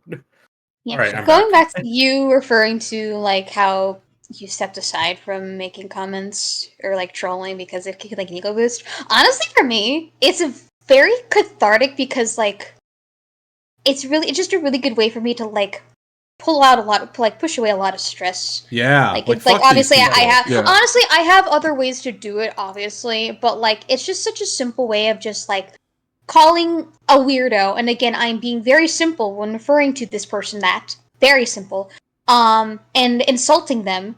It feels really good and they deserve it. I'll be really clear. They really deserve my comment. And it feels Oh, good to let it out. oh yeah.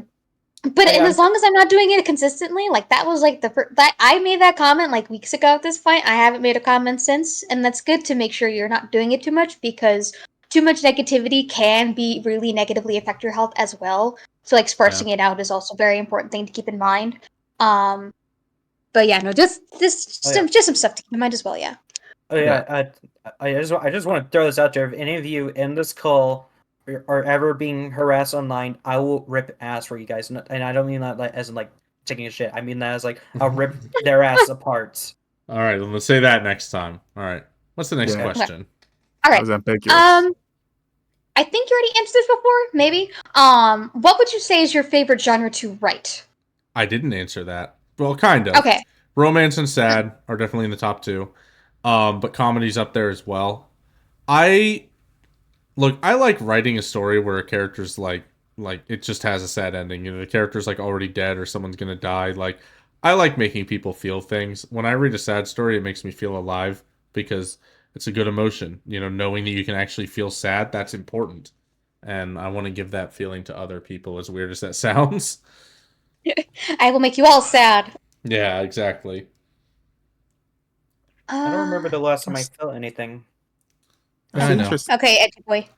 That was one of my questions. Was going to be about your sad fix because you've written quite a lot, haven't you? I have, yeah. And I it's like them. gonna They're it's, my only EQD feature is a sad story. You know. because some of them seem quite personal, and I was going to ask whether are they all personal or are Oh, they? they are. Every single one of Yeah. them is based on things that have happened to me in real life. So, Mm. be it losing a friend, losing a family member. I wrote a story about vinyl scratch in a coma. It was about my parents when I was in middle school. They got in a motorcycle accident. My dad was in a coma, and that was one of my ways of coping with some nightmares I had been having about that. Um, I don't know. All my sad stuff is just based around that kind of stuff. Yeah. Okay. Next question. So again, going back into fandom stuff, what were some of your favorite experiences going to Brony conventions? Oh well, meeting you at BronyCon was absolutely a highlight. Shut the fuck up. I got to meet you. I got to meet Muggany. God, I met the entire bar cast at that BronyCon except for Alex. He's hateful. Um, I got to meet so many different people there. We got to host a panel at the last BronyCon, and you were on it with us, which is just. That was Oh, you were on awesome. it. No, you were Wait, in the no, I audience. wasn't in You it. were on the I was online one. I was on the online one. Yeah, Yes. you were on the online one. Um, and then Midwest Brony Fest, my first convention, is still actually my favorite one because it was just so special to me. I got to be with Dustin. I roomed with him, Jack of a Few Trades, and Flutterpiece. It was great. Do I garden or just LARP is one through Roseluck? Yeah, I LARP. I don't garden. I have a plant outside, but that plant probably hates me. I try to be nice to it, but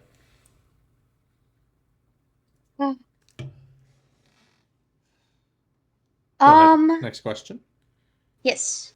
So is there an MLP crossover story that you would love to see that either hasn't been done before or it hasn't really been done like a lot? Like maybe you've seen like maybe you saw like one story a decade ago and never since, that kind of thing. Either way. Ooh. Well, Danny Phantom's not done enough. I need to do mine more. You do.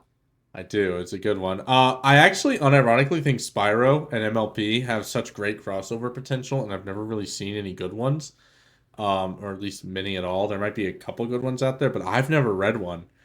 And I think that the worlds are very similar. The way the characters act and talk is very similar. I think it could be a great crossover. And now I'm going to have to write it. If you're just figuring that out as you're saying this. Yeah. I feel like I can do that. Okay, that'd be fun. Sparrow actually works very well in MLP. I've read some It Sparrow does. fics. Yeah. Next question. Oh, and Tangled. I want to do a Tangled crossover at some point. I'm still planning that out, but I am going to do one. Yeah, I don't think there's been anything for Have her turn into an alicorn. No. We saw No. some of your ideas for that earlier. So Ship her with Luna. First 10 minutes. You're right, Alex. We did the feet picks. That was the big one. Oh my oh, god. God, don't get him started on feet picks again. Anyway, I'm going to the next You question. pinned it. I'm going to the next question. So whenever you're writing, do you ever listen to like podcasts or music or like anything else or anything to Oh. like I only listen to music while I write. I have to. Okay. If Okay. I'm doing anything that's not music, I get distracted because of my ADHD. But music gets me through. Just earlier, while writing the story I just published before we started, I was listening to "The Reason" by Hoobastank, the whole album, and it really got me through that because there's some sad songs on that, and it helped. That's so funny. And it's like, I know, obviously, people with ADHD will have different experiences and all that, but that's so funny because I literally am like kind of the opposite. I literally cannot listen to music. I will get too distracted listening to it. But you'll do like a podcast or something? I used to listen to a podcast, or I'll even See, like, I can't. or if there's like long video essays, I like that. They're such good background noise for me. Yeah. See, I can't because if I do, I'll end up writing down the words they're saying subconsciously. Oh Yeah, God! so I Oh, can't. I can understand that a little. I've never done that, but I can see people doing that. Yeah. Yeah. Okay, and final question. I want to keep it very simple. What is your favorite story of yours and why? Oh. Oh.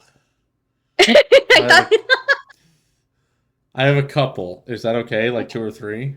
you could put a couple if you really can't decide on like a single favorite. You could pick a couple. I won't kill you for it. Okay. Well, the place I feel safest is my favorite sad story I've written. It's one that's very special and important to me. God, Arca's girlfriend recently drew art of Roseluck with Sundew, and it's just adorable. Very good art. It has her with the blue dendrobium orchid in her ear, like behind her, tucked behind it. It's really cute. Um, Aside from that story, I recently wrote the scrapbook in the back of my mind, which was about me coping with growing up and becoming older. You know, that's a thing I've been struggling with lately is I was listening to some brony music and I was listening to this song called Pony Swag, which I've talked about. I love that song. But listening to it reminded me of the fact that I first heard that song 13 years ago and I felt so old while listening to it and it hurt. You know, while I was listening to it, I ended up calling Brittany like afterwards and I was just sitting in my bed, bawling my eyes out, crying to her about the fact that I was getting older and I hated it. And she ended up talking me through things and helping me feel a lot better. And because she helped me feel better, I was able to write that story, which was my first thing I've written on the site in 4 years, almost 5 years. And it was really great to do that. So that's a really personal story to me that I love. Now, if I had to pick, I want to pick an older story too. One of my ones that might not be as high quality, but I definitely still like. And for that, I am gonna pick If We Were Queens. I think I remember showing that one to you, Carolyn. You helped me edit that one. Mm-hmm. And that was a cute little romance about Arya and Sonata, how Arya always puts up this front that she's really annoyed with Sonata and hates her, but deep down she really loves her. And it was one of my favorite things I've ever written. And if anyone ever wants to read one of my older stories that I really like, let me go ahead and put it in the Twitch chat. That's a really, really good one that I wrote. And I ended up writing a sequel to it, which was called Purple Stain, which had a cute little intro, and then the second half was the lesbian porn I had mentioned earlier. But I really liked those characters, and for a while there, I was on an EQG kick, and that was my favorite of my EQG stories. I think a lot of people went on an EQG kick though at that time when when Rainbow Rocks came out. Like that was a big thing. But yeah, Yeah. that'd be my three favorites.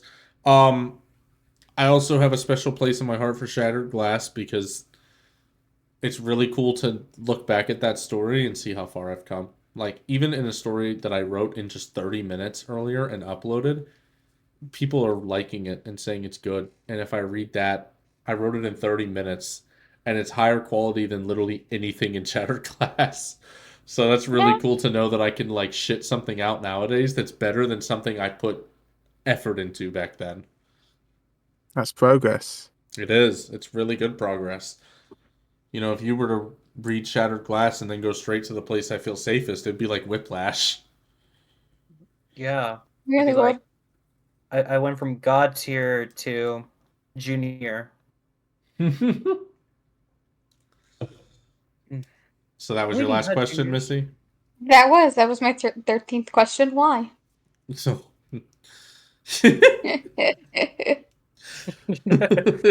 That's technically 14. all right. All right. Oh crap! I only slept. I want to say 3.5 hours. Jesus. Alex, how many questions did you have left? So look, well, covered a lot. I He just did like have. he just says like 50. You wanna pick like two or three good ones? Because after that, I was hoping we could do a quick fanfic reading before we have to go. Oh, Okay, yeah. I already had some fanfics. No. I have one that I want to read. I get to pick because I'm the guest. Wow, bastard. He Okay. knows his privilege. I want to read my new story, not the newest one, but the Celestia one. I want to read that. And there's 3 characters plus a narrator, so I can narrate it, and you guys can all be the characters. I want to be Celestia. That's You fine. I ruined was my gonna have day, you be but I'll go with Celestia. You it. could be funny as her. I want to because I feel like I have the privilege to make the Philly joke. Yeah, that's fair. All right. You want to pick like 2 or Okay. 3 questions out, Alex? Okay. Yeah. Okay. Well. Okay. I was going to ask a bit about writing then. What do you do any writing outside of FimFic? Is what I was going to ask. Do you do any other? I don't. I was originally going to do a Tangled story, which Missy might remember from 9 years ago. And I wrote one chapter and then just never continued it because I lost inspiration. And then they came out with the TV show anyways a couple years later. So by the time I got the inspiration, I was like, well, fuck, the TV show's out. This is going to contradict everything that happens in it. Oh yeah. Also, someone in the chat said, fuck, Mary, kill, Lyra, Roseluck, Starlight. Look, if I had to pick these. Bye, Lyra. Fuck Starlight, Mary, Roseluck, kill Lyra. Sorry, Lyra, Yeah. but you're my least favorite out of those I saw that three. list, and I was like, yeah, no, Lyra's a goner. Lyra is Oh, a yeah. goner. Oh yeah. Then again, in a lot of fanfics, she knows about humans, so maybe she's a freak. Who knows? Well, I'm sure they're all freaks in their own right. That's true. Starlight's definitely got that, like, communist manifesto dominant energy going on.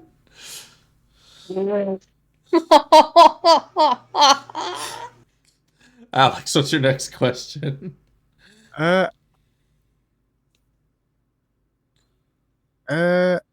it was going to ask about your so you sort of covered it really, your recent sort of break and recent return to FimFic. But I guess it was just asking about, has that been, have you sort of had waves of activity on FimFic, do you think? Like right now or just overall? No, I mean, yeah, I mean, throughout your time, has it always been yeah, for sure. fairly steady or? Like, from 2012 to 2013, I wrote a shitload of stories. I kind of petered off in 2014 and 15. I wrote a few. 2016 is where I really exploded again. I was writing my Danny Phantom story. I released Exotic. I released the first, to my recollection, I actually released the very first Midnight Sparkle porn story on the website. I wrote 2 Ember stories. He died again. You offended Typical. him with the. And then I wrote Roseluck's Realization, of course, which just blew up and it shocked me. And then 2018, I wrote The Place I Feel Safest. I didn't write anything after The Place I Feel Safest, at least to my recollection, aside from like this story called Cube I was trying to do with Jack that was funny, which we were just doing the movie Cube, but as a pony thing. And then I wrote An Amber Clad, which Halo reference, by the way, but it was a story about my divorce. And then after that, I didn't write for 4 years. So, yeah, I definitely write in waves. Yeah.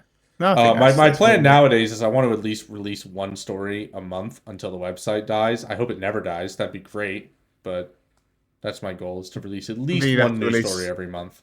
You'd have to do one a month forever then, if it Yeah, never died. basically. Exactly. Until I retired in the future. You'd be like an old man. You'll still be writing.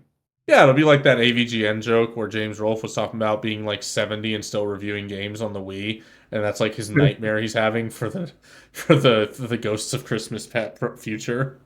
Except that turned out to be accurate. My Ghost of Christmas future would be I'm in bed with Brittany 20, 30 years from now with kids, and I'm still writing a fucking Roseluck fic. I hope that's not the case. Dad, what are you writing? That'd be awesome. I've got to get my 1 for this month. Dear, what are you writing? Yeah, it's the new emo and edgy fic, honey. Don't worry. Me and Dustin are working hard at this, and we're both 50.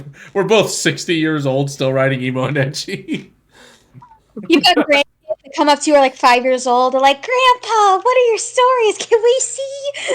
Yeah, they're like, Dad, what's a rural Midwest incest fest?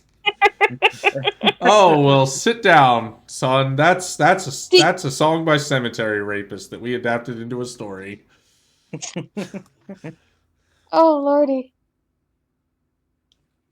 And that's Continue. it. No, Yeah, that's it. Plumb the depths of my creativity there.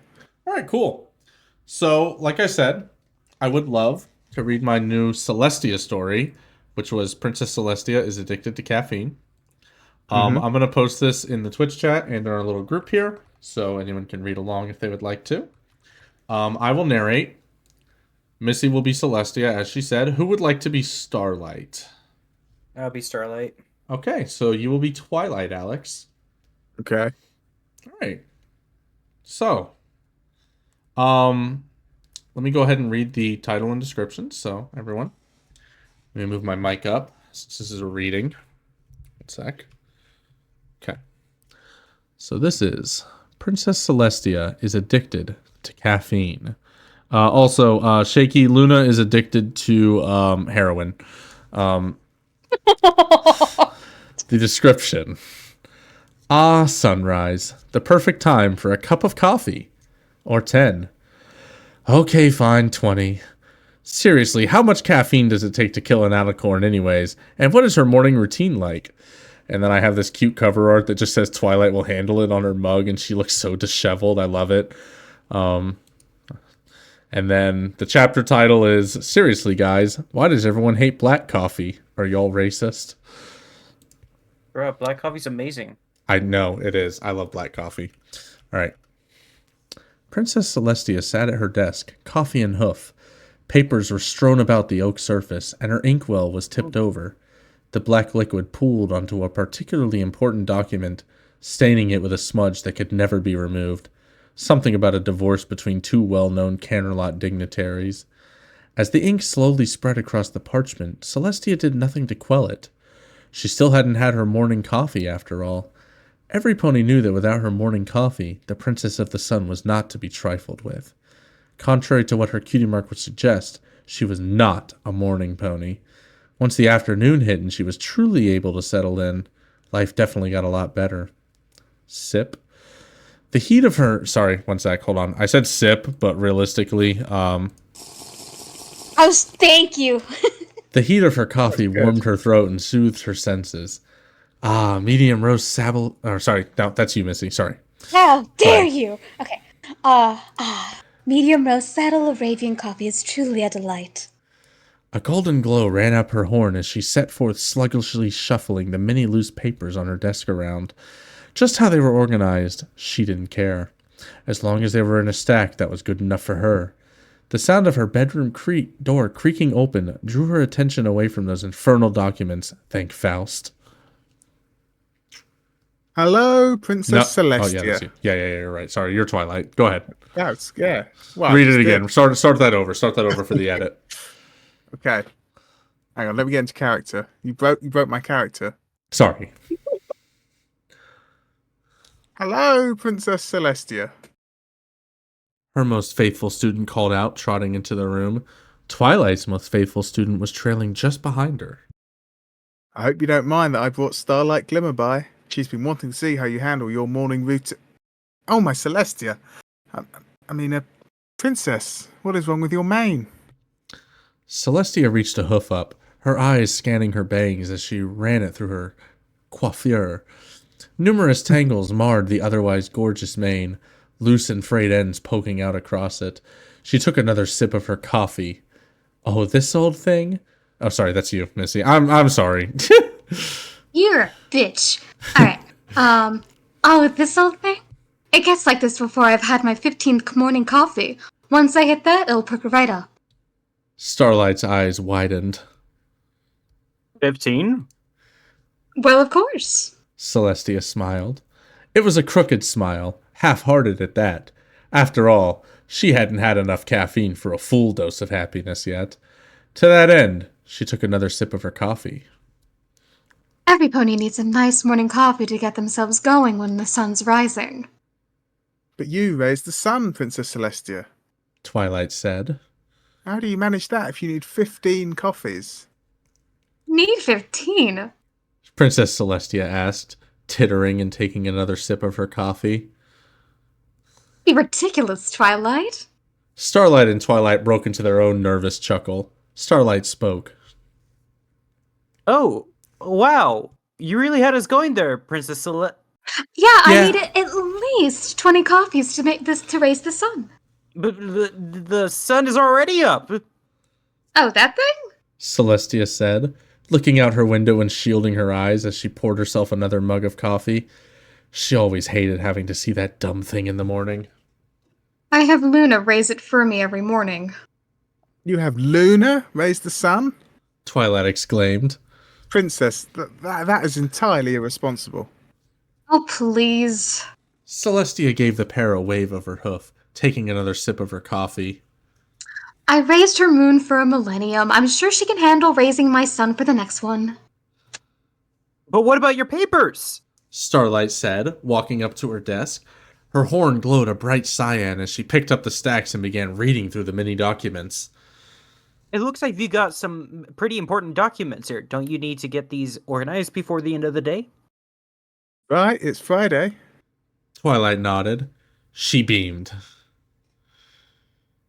But don't worry, Princess. With my organizational skills, we'll have these documents taken care of in no time.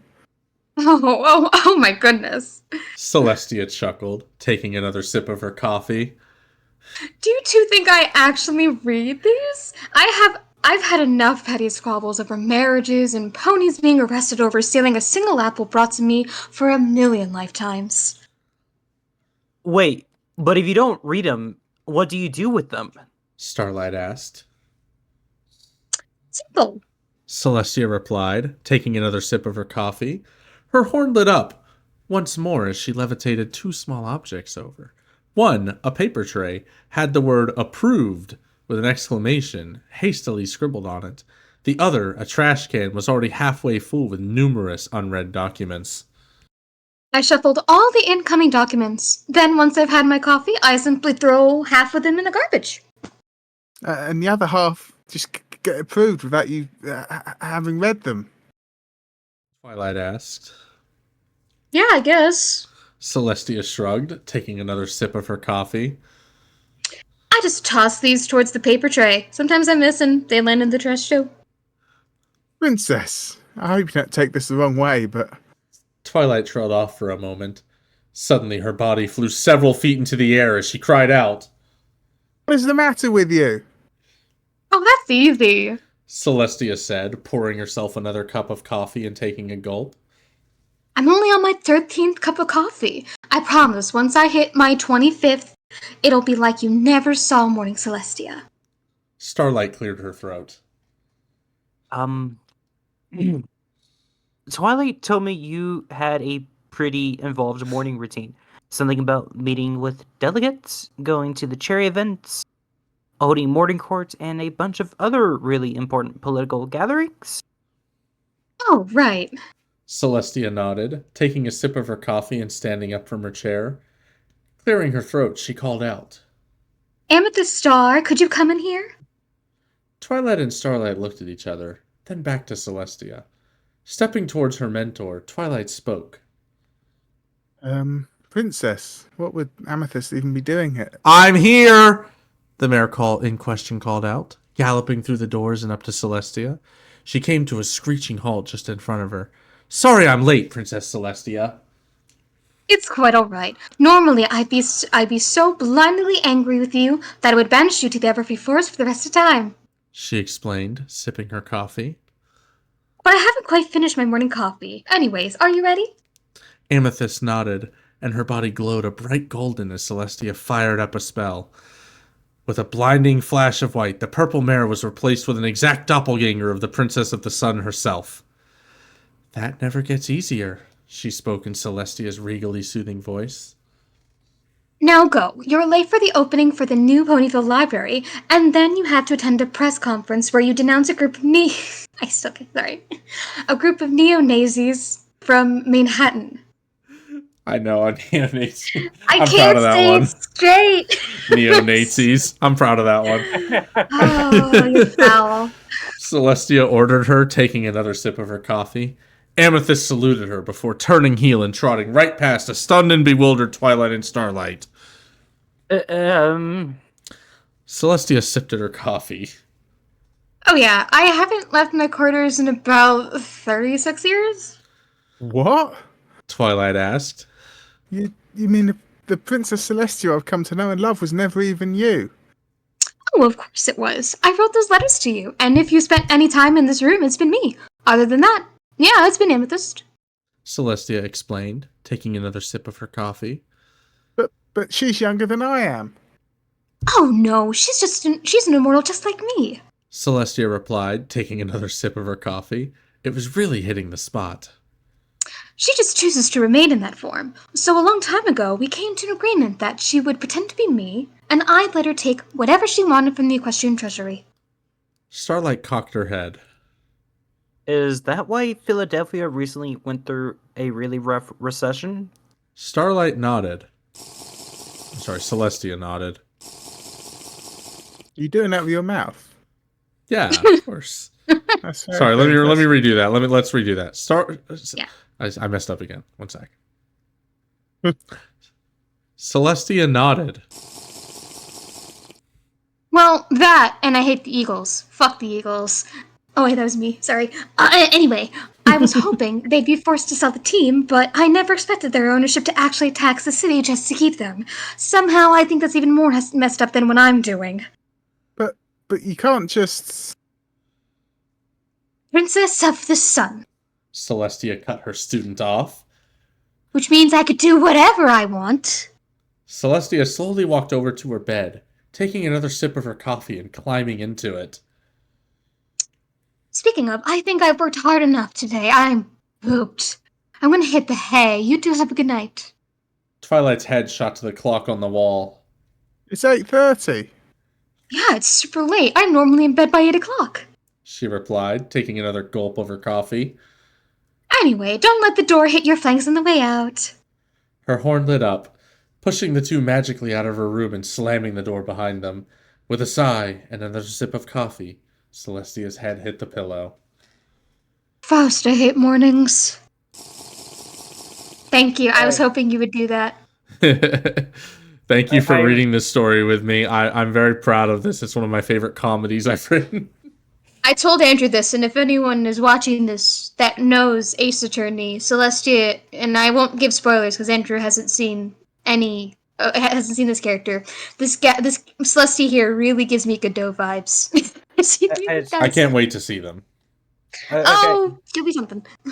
Okay, here's my question. Okay, coffee is a diuretic. Okay, meaning, okay, so she has. Oh yeah, like she's shitting her 25 a bowels day? out. It's gone. Yeah.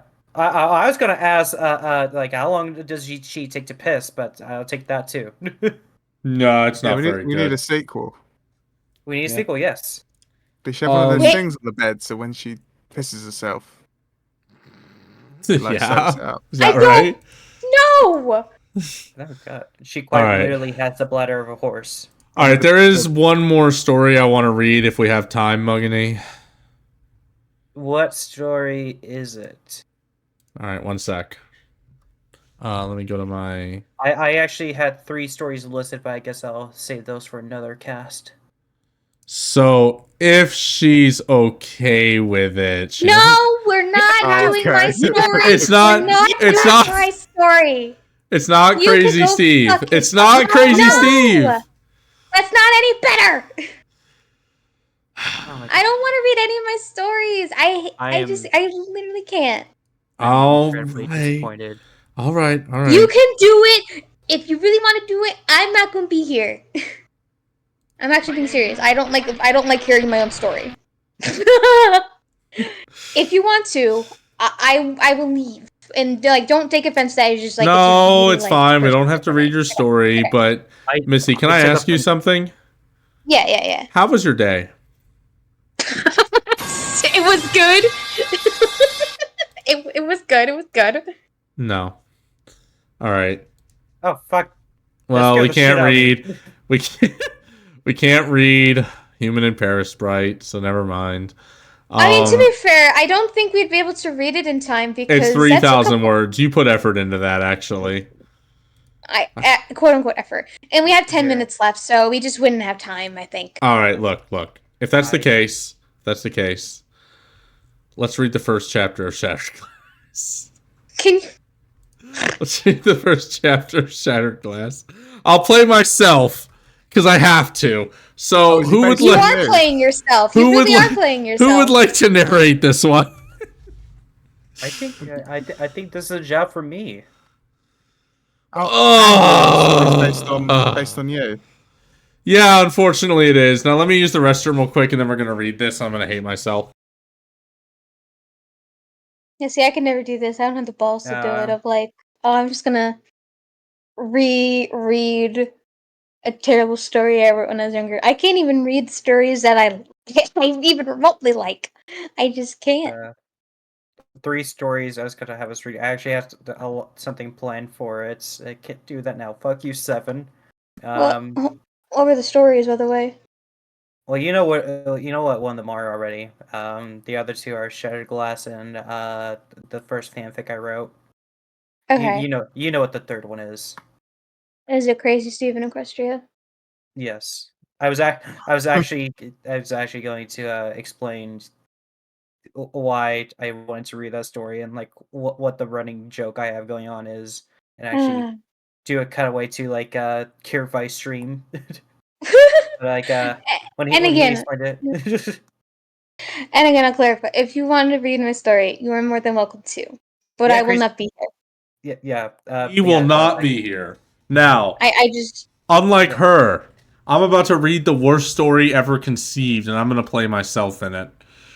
I can never do that. I was saying how you have bigger balls than I do, and I'm because I literally cannot do this, even with stories I remotely like. All right, well, here we go. I named the first chapter Shattered Glass. Let me go ahead and... who wants to narrate? I'll narrate it. No. Hold on. There's not many characters. I need Missy to narrate it, and here's the reason. No. I want you to narrate it for me, because you were my editor back in 2012. I didn't meet you till November, and had you met me when I wrote this story, you would have fucking killed me. I would have like doxed your ass and like found out where you live and just beat the shit. Do you out not of want to Like, what the fuck are you narrate? thinking? I don't know. Maybe, I guess. Alex, do you want to narrate? I was like, Alex seemed interested. Gio just said, "Bring me in the call, and I'll narrate it." You know, Should I do that? Should I do that, Muggany? I mean, sure. Okay, we're bringing Gio in. I'm just saying there are people who are way more interested in narrating it than me. I want them to do it. I'd rather people who wanna. Hi, hello, Gio. Gio! Yo, How are you today? I'm alright, thanks. How was yours? Oh, we're doing fantastic. We're about to read the worst story ever conceived. This is going to be embarrassing. Oh. All right. So let me just catch up to where I need to be. We're just on the first chapter. Don't even worry. There's no Right, backstory. okay. You haven't missed the. There's no context. We good to go? Yeah, go ahead and read the title and description of the story just to, you know. Alright, Shattered Glass by Lucky 7. This is the first story I ever wrote, and I'm keeping it here to have a reminder of where I came from. This is my original story in all of its glory. Cancer. Enjoy! See, Colin. Edit. Apparently this description no longer has to be longer to upload this. This should just about do it. I'm surprised that was allowed on the website. All Actually, right. Okay. Okay. All right, it's time. Go ahead, start the reading. Alright. Andrew awoke with a stir. He'd been having a wonderful dream, but inevitably it was ruined by his alarm clock. He wished he didn't have a job sometimes, but hey, it paid the bills. Spelled paid He wrong. decided he would turn on the TV and see what was on before he had to get ready for work, since his shift wasn't until 8:30 and it was only 7.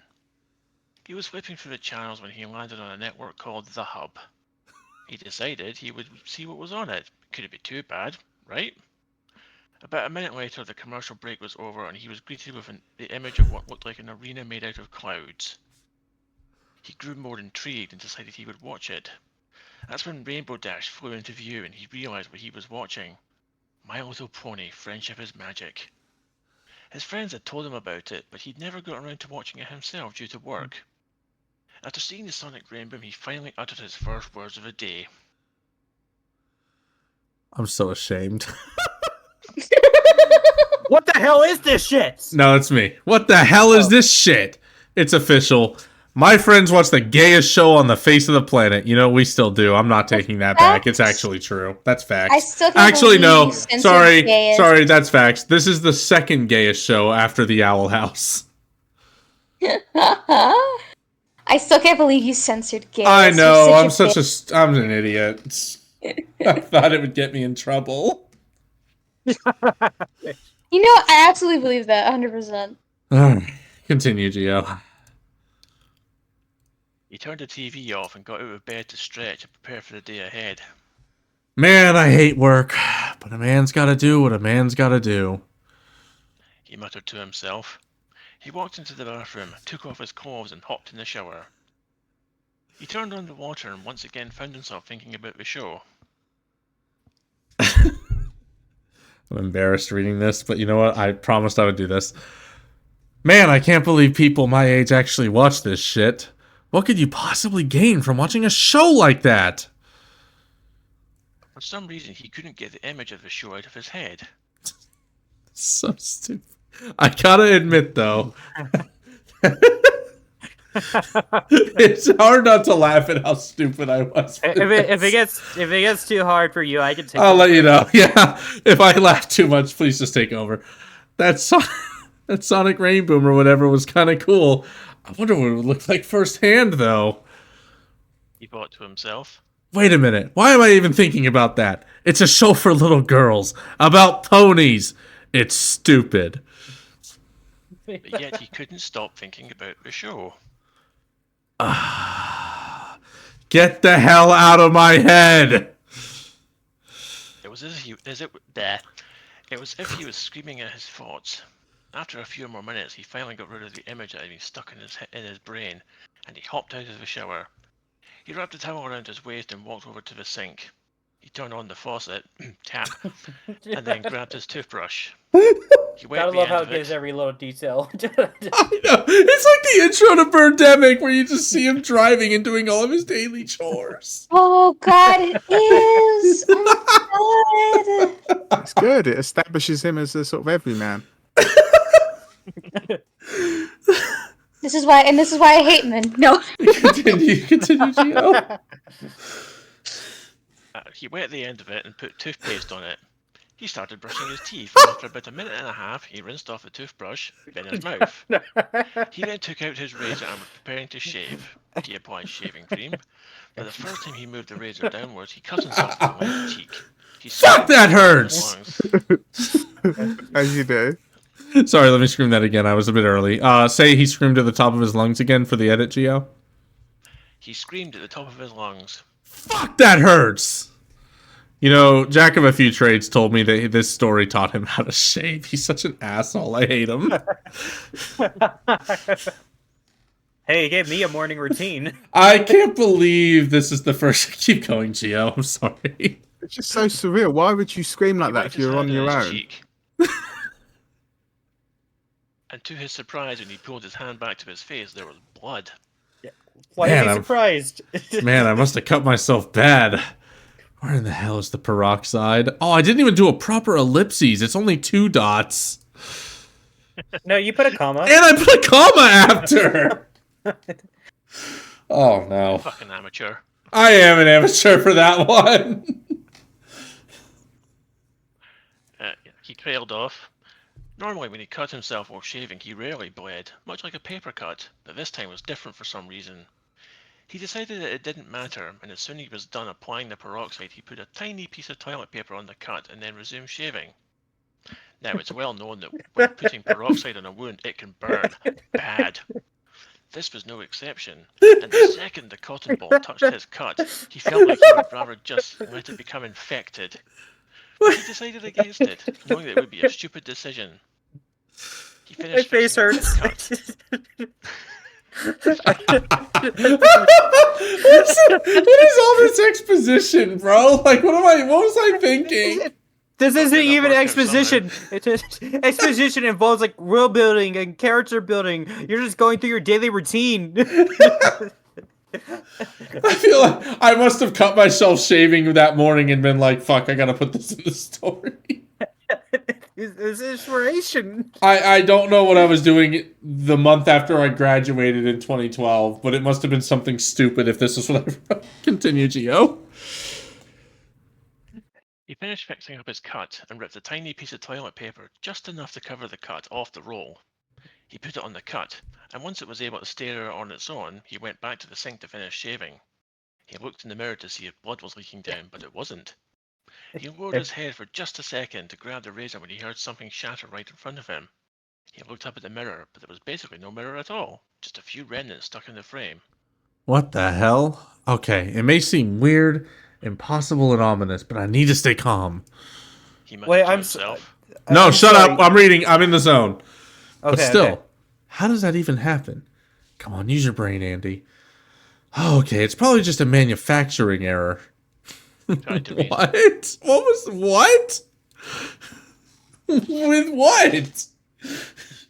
I'm sorry, continue. He leaned over the counter to get a better look at what remained of the mirror, and as he was looking at the frame, he heard a whooshing noise coming from the wall the mirror once covered. He turned to look and noticed something terrifying. The wall was now black instead of its original beige color. It also seemed to be spinning slowly in a counterclockwise motion. Suddenly the whooshing noise got much louder, and it felt like a tornado was ripping through the bathroom.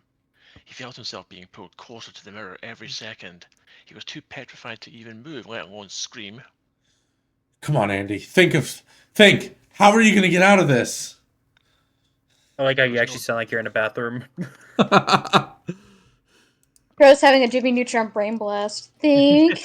Think.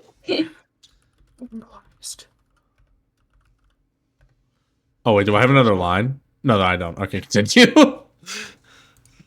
There was no getting out of it, as the vortex in his wall seemed to be spinning faster now. So fast it seemed that it was going faster than the speed of sound. I'm very good at similes, by the way. Great job. Yeah, that's a good one. That's like when Dustin, in one of our fucking emo and edgy stories, wrote she faced off with the force of a rather heavy object.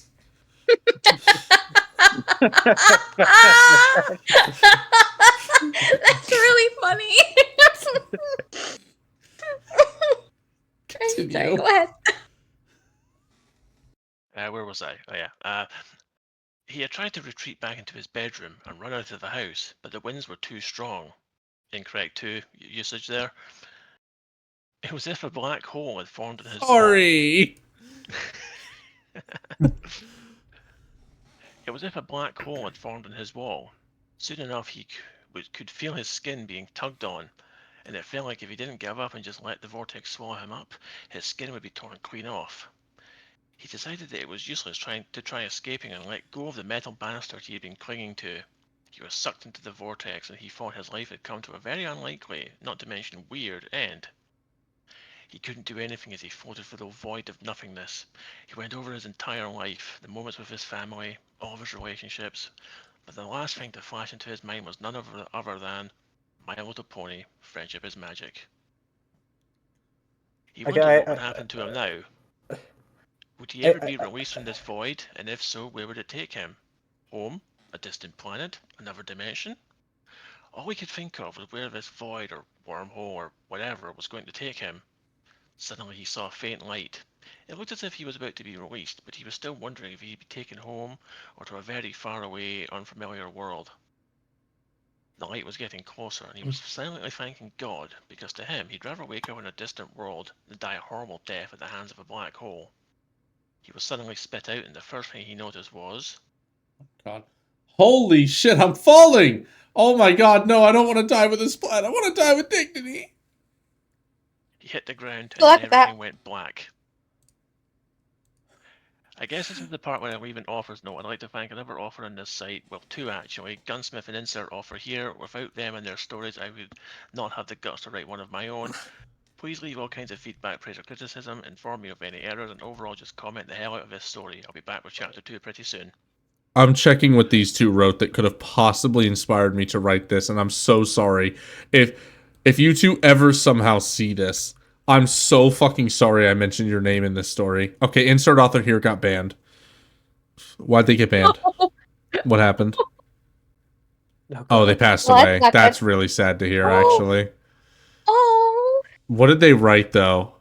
Oh, it was My Little Alicorn. I remember this story. I read this whole fucking story. Good lord, that has a lot of upvotes. And then what did Gunsmith write? They only wrote 3 stories. Oh, Just Dropping In. Yeah, I remember this story too. That's actually crazy. So I always assumed Shattered Glass was meant to be like a vaguely metaphorical title that really had nothing to do with the story. I didn't know it had to deal with actual shattered glass.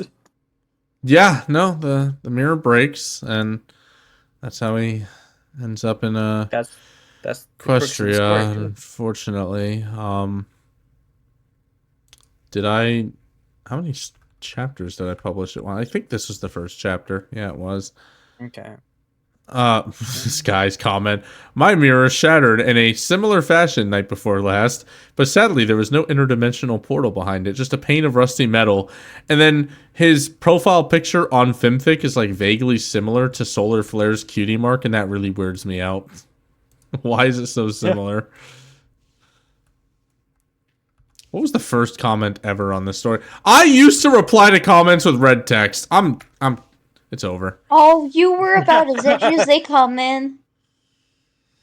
All right. Well, that was Shattered Glass. If anyone, for some fucking reason, is ever interested in reading the next chapter in that, please leave a comment on it. Like I said, Or don't.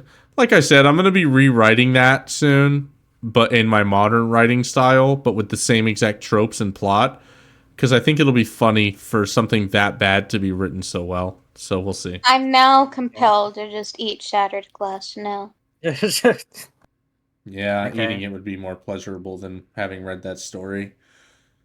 Okay. I think so read my DM. I think I sent you like the first story I ever wrote. I think we might have time for that if you're down. Bro, you had to leave at 11 or 10:30. It's 11:38. I 10:38. I don't have to leave until 11 my time. All right, we're reading the first chapter. Okay. How many characters are in this first chapter? Oh lord, what is this? I don't remember. I wrote it when I was like 15. All right, you know what? We're just going to decide who's who. You were 15. You published this in 2024. Yeah, I had to dig it up and publish it again. Is Why that did the I- excuse you're going for? When did I upvote this? Well, you upvoted, downvoted, you bastard. No. Okay, so this is by Mike White. This is Mugani's troll account alt, which is yeah, that's about right. It's called Legacy. Link it in the chat. Link it. Here, I'll do it. No, it's too late. And, I got it. I mean our group. Yeah. Wow. Thank Oh, you. and in here? Yeah, I got you. Yeah, I just wanted to do a reading of the story to balance out making you cringe, so it's time to make me cringe. All right, Legacy. Rarity runs into a gang and Rarity runs into a gang and Barley escapes with her life. Now the gang begins searching for her and ends up taking over Ponyville. Now the main six and the citizens of Ponyville have to find a way home in order to survive. Without any way to contact Celestia and the world growing cold, how can they win this war over the gang and themselves? This is my first story that I posted on the site and in time for the new episode. Best way to read this is in light mode. All right, one sec. There we go. Is this some sort of troll? So was this actually No. written? Was this actually your first story, and then you just put it on this account instead? It was, but the message where I said posted on the site in time for the new episode, I was actually going to like redo this entire story and include it as like an ARG where like this character is like living in 2014 still, and it's going to be read in 2014. So I was going to do cool stuff with it, but I just decided not to. All right. But, like, yeah. So Alex, you're going to be Rarity, of course, because she sounds British. Right. You know, Let me see who Gio's else is also in. British. I understand that. I'm going to find another character for Gio. Okay. Gio is going to be Sweetie Belle. Right, oh, This is his high pitched voice. Missy is going to be Twilight. Okay. I'll be the narrator. No, you won't. I'm narrating. It's my story. You're going to be. I don't give a fuck. You're going to be the stallion. Fine. You're the guy who His name, works. his name is Clockwork. Okay, well, we'll find that out, won't we? So, anyways, welcome to Manhattan. Dear Diary, my sister Rarity got me this diary, so I decided to use it. Yeah, actually, Gio, I'm gonna read. You read these Dear Diary parts, Gio. okay. Dear Diary, my sister Rarity got me this diary, so I decided to use it. She's been acting strange ever since the incident with our home. Something is up and it's up to me and the rest of the Cutie Mark Crusaders to find out. I just hope Rarity is feeling better though. Dear Diary, Button Mash joined with us in the Cutie Mark Crusaders. He doesn't really care, but his mom says he just has to go outside and make more friends. I fucked that up. It's the same thing. Yeah. Dear Diary, today I saw Rarity yell at a mare today. I'm beginning to become afraid of her. Dear Diary, I'm scared. Rarity told me I had 5 minutes to pack my stuff and leave Ponyville. I'm hearing a lot of screaming outside. I hadn't had much time to write this, so I wrote quickly. I looked out of the window and saw more houses on fire. It made me cry. All those ponies. I don't want to find out what's going on, but I think I am about to find out. I actually feel sorry for Rarity though. She left me with Twilight and I brought a whole bunch of stuff. All Rarity has left is her glasses. I worry she is getting sick. Dear Diary, Rarity has been getting cold. Today she yelled at me, which made me cry again. It's like she is mad at every pony. We left Ponyville. Wait, hang on. We left Ponyville along with others. I just don't get it. Every other pony is sad, but Rarity seems frustrated. Ponyville. All right. I hit end on Real quick. accident. No. Wait, No, you this put important. too many of this. You put This- too many of the fucking underscores. This is something important I want to mention. This is the version FimFiction would allow me to post. This is the one they allowed me to post. All right, because okay, fair enough. that's how bad the original was. 1 week earlier. Sweetie Belle, you must hurry up. The train will leave in 1 hour. You didn't capitalize the I in. Can you do that again real quick? Okay. Sweetie Belle, you must hurry up. The train will leave in 1 hour. Said Like Rarity that? to her little sister. Absolutely. Still no response. Sweetie Belle has been up in her room for almost 2 hours. I like how you're swapping between like past and present tense in the middle of these fucking sentences, by the way. It's part of my style. Yet it took her this long to pack her bags. Finally, Sweetie Belle came down the stairs with 3 bags and a stuffed doll Rarity made for her a few months ago. It was nothing but a bear, but if you told that to Sweetie Belle, she would say something like, No, it's a trophy. or, It's a gift from a very great mayor. sure, she went overboard when some pony made fun of it, but it is just another souvenir to show how much she appreciates her sister. Rarity sighed in relief that she was finally ready. Well, you took your time. Why did it take you so long to pack? She said as her and Sweetie Belle walked out the door. I couldn't figure out what to bring, so I just looked for some of my favorite toys. She replied while looking at her big sister. Rarity stared back and said, Your toothbrush? Got it.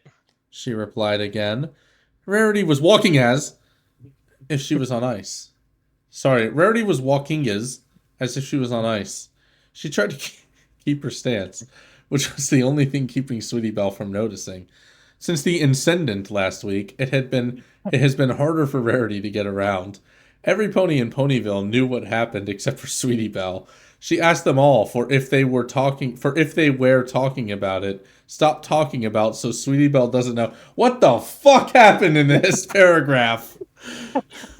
Everything seemed okay, sort of. And then the end of that paragraph happened and it all broke down. Look, it all broke down so quickly. Keep going. We're on a time crunch. That didn't matter right now, though. She had to focus on getting to Twilight's house, who promised to watch over Sweetie Belle while Rarity goes on a vacation. Left hoof, right hoof. Left hoof, right hoof. Come No, on, you have to Rarity. redo that. It's a capital H in the second left. Andrew, hoof. we're on a time crunch. Please don't do this the whole time, please. Yeah, Please. come on. This is the This speed run. is Muggeny's fault. I wanted to do this. It is my fault, but I'm still down for this. Go. I'll do it quickly. Left hoof, right hoof, left hoof, right hoof. Come on, Rarity, keep your posture. Don't slouch. Walk straight. Keep from falling. Quit being so dizzy. She thought. Finally, she wasn't so dizzy anymore and could walk normally again. The library was in sight. All she had to do was make it there and hope she doesn't get dizzy again. Few more steps. Few more steps. There. They had finally arrived. Rarity knocked on the door with her hoof and heard a quick rustle. A few seconds later, Twilight Sparkle, Princess Celestia's student, the element of magic, the new... Are you serious, bro? 3 fucking descriptors for her. Go. The new princess opened the door. She smiled at the sight of seeing the purple mare once again. She never got tired of seeing all her friends' faces. Pinkie Pie was a big party animal that will throw a party now matter what you do. Once Applejack ate 3 buckets... Fuck you, I can't eat all these apples. During a bet with Rainbow Dash. To celebrate her victory, she threw a party. Rainbow Dash just seemed more of a jock than a mare. You already described Applejack. Fine. Applejack was a hard worker who would never quit at her job no matter what she did. Fluttershy was basically always scareder than a mouse is. Every little noise would make her jump. Twilight was a bookworm that became Princess Celestia's student when she was a filly, and Rarity, well, she liked fashion. That was the worst paragraph of fiction I think I've ever read. When it comes to describing characters, at least. Twilight Van said, Hello, you two. Sweetie Belle, you ready? Sweetie Belle Van nodded at the purple mare that would be taking care of her for the week. She went inside and sat her stuff down, then sat down in a chair. Twilight Van turned to Rarity and spoke. You sure can get around, since the week. Oh, you should. My stomach hurts. I think I'm building abs from this. Rarity smiled as she replied. Relax, darling. I will just be in Manhattan for no more than a week, but I'm concerned for you. Sweetie Belle can be a bit of a troublemaker sometimes. You sure you can handle her? I'm sure I can handle her.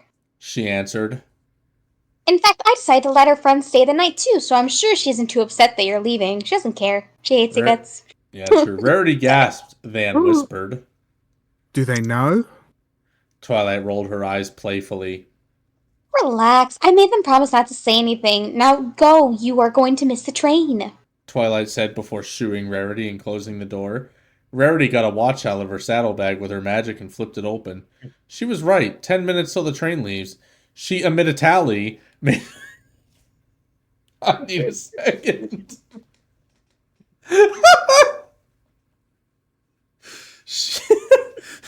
Hold on.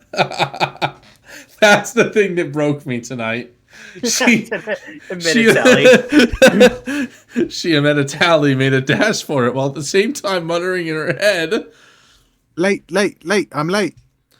That was before she realized she was going the wrong way. Lucky she only wasted a minute. She then turned around and ran the other direction, the right direction. It took 5 minutes to get there with only 4 minutes to spare. She didn't. Hey as a tat. She bought a ticket and jumped on the train. Why she didn't have bags full of stuff was actually one of the reasons why she was here. To relax. That's all she wanted to do is relax. She found a seat next to a gray stallion reading a newspaper. He had long white hair tied back in a ponytail. He also had yellow-brownish eyes. She couldn't see his cutie mark, though, because of his long mane. I'm sorry. I just want to say what the source of inspiration for this character was. This is based off the governor from The Walking Dead. Okay, Mr. I wrote Haste-a-tat and a Metatally. I just wanted to show what an edgelord I was when I wrote this. Right, Hello, Twilight, sir. she said. It's me, isn't it? It's not Twilight. Sorry, go ahead. Go ahead then, restart. Okay. Hello, sir. She said. Mine if I sit here? He didn't say anything. He just snarled and scooted a little so she could sit. She turned to him and said, Why, thank you, darling. Would you mind telling me why you're he here? saw mine again and laughed. It's like she's making puns, isn't it? I know. Stallion sighed and muttered. Family reunion. Rarity jumped in on that. I'm going to see an art show tomorrow, and I'll spend the rest of the week doing basically things. The stallion put down the newspaper, got up, and left to a different car. He just leaves instantly. He's just so done with Rarity. She's talking like she's drunk. I know. Rarity sighed and lied down on the now empty seat. The art show she was going to was actually an invitation to the grand opening of the Manhattan National Museum art exhibit. The only problem was that Prince Blue Blood would be hosting it. As long as Rarity kept her distances from him, though, everything would be all right. And after what happened at the Grand Galloping Gala, he was for sure going to keep his distance, too. The train stopped in Manhattan an hour before dark. She boarded off and went in the direction of the motel she would be staying in.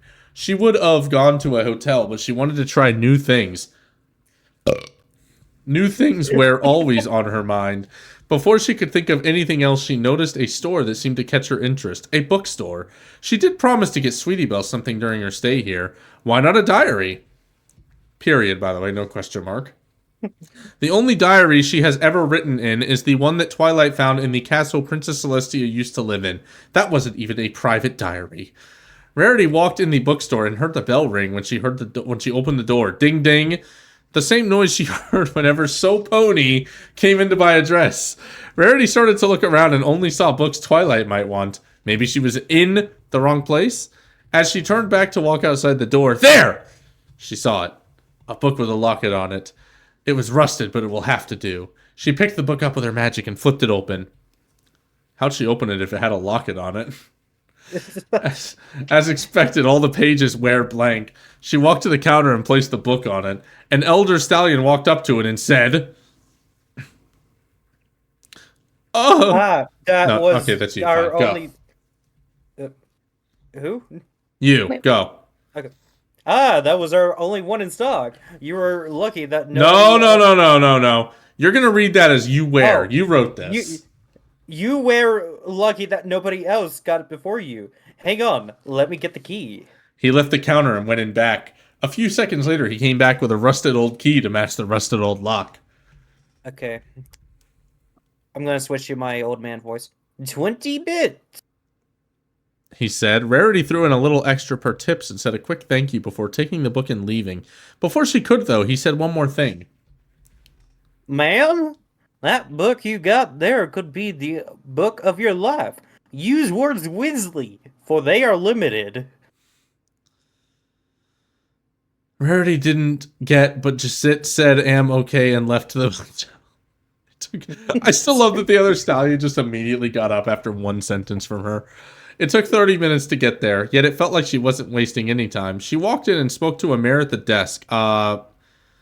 Yes, I made a reservation. I am Rarity. The mayor looked up but didn't say anything. Man, I wanted Carolyn to have another part, but I guess not. Instead, she just got a pair of keys and hoofed them to Rarity. She walked past the mayor while still staring at her, then walked quickly. She looked at the number on the key, which is room 14. It didn't take her that long to find it. She immediately spotted it and walked. You're getting a little better at spelling immediately, by the way.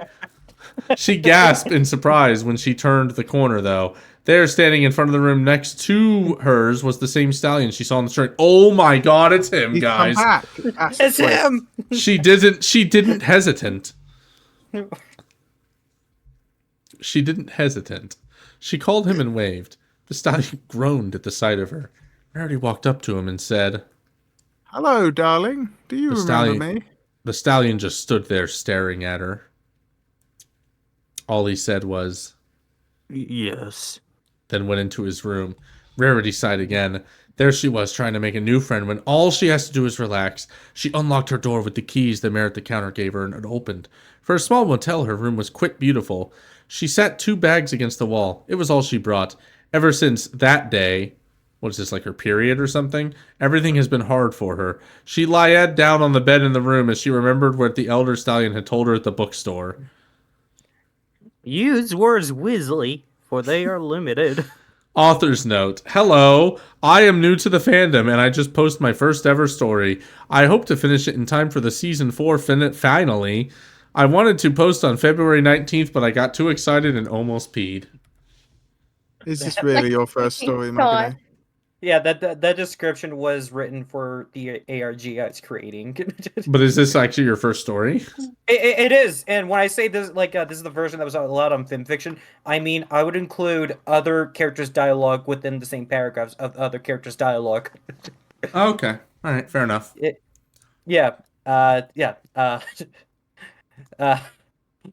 accident, the incident happened. I think it was an accident. I don't know. I was like really into The Secret Life of Rarity at the time, and there's a scene in that story where she gets hit by like a runaway cart, so that's going downhill, and I guess I just based it off that. I don't know. Yeah. Yes. Also, before we end, empty plot filler about my story, I believe, said, reading it must be terrible. No, this is yours. Reading it must be terrible. Hearing it out loud, I'm loving it. Yeah, for sure. This is for your story, Mugany. For both of these stories, yeah, reading it out loud was kind of painful. As having to play myself in a story that was a self-insert was. I think I've reflected finally, and I shouldn't have done that. Shouldn't have done that story. All right, Muggany, let's do our outros. Okay. Just to push our Patreoners, I noticed during the cast we got another donation. So special thanks to Geodesic Dragon. Thank you, And- Geo. Yes, and Alex underscore. Oh, thank If you, Alex. Wow. Yes. Yes. By the way, you should change your Patreon name because you used your actual name. I almost credited your actual name. Oh. Yes. Here, I'm trying to pull it up. I'm gonna link the Patreon in. the Hey, comment Alex, can I section. dox your last name real quick? If It's in that Minecraft video. you want. All right, Alex No, would. don't. Anyways. But yes, if you would like to get special benefits for the podcast, I'm linking the Patreon in the comments. With that, now is the time for the actual outro. I have been Mugny. I've been Missy. I've been here. Geo. I just came in last minute. I've been Geo. Hello, thanks. Hi. And who was our guest? Me, Lucky 7. It was fun. Yeah. Thank you for watching. Everyone have a good night. Bye.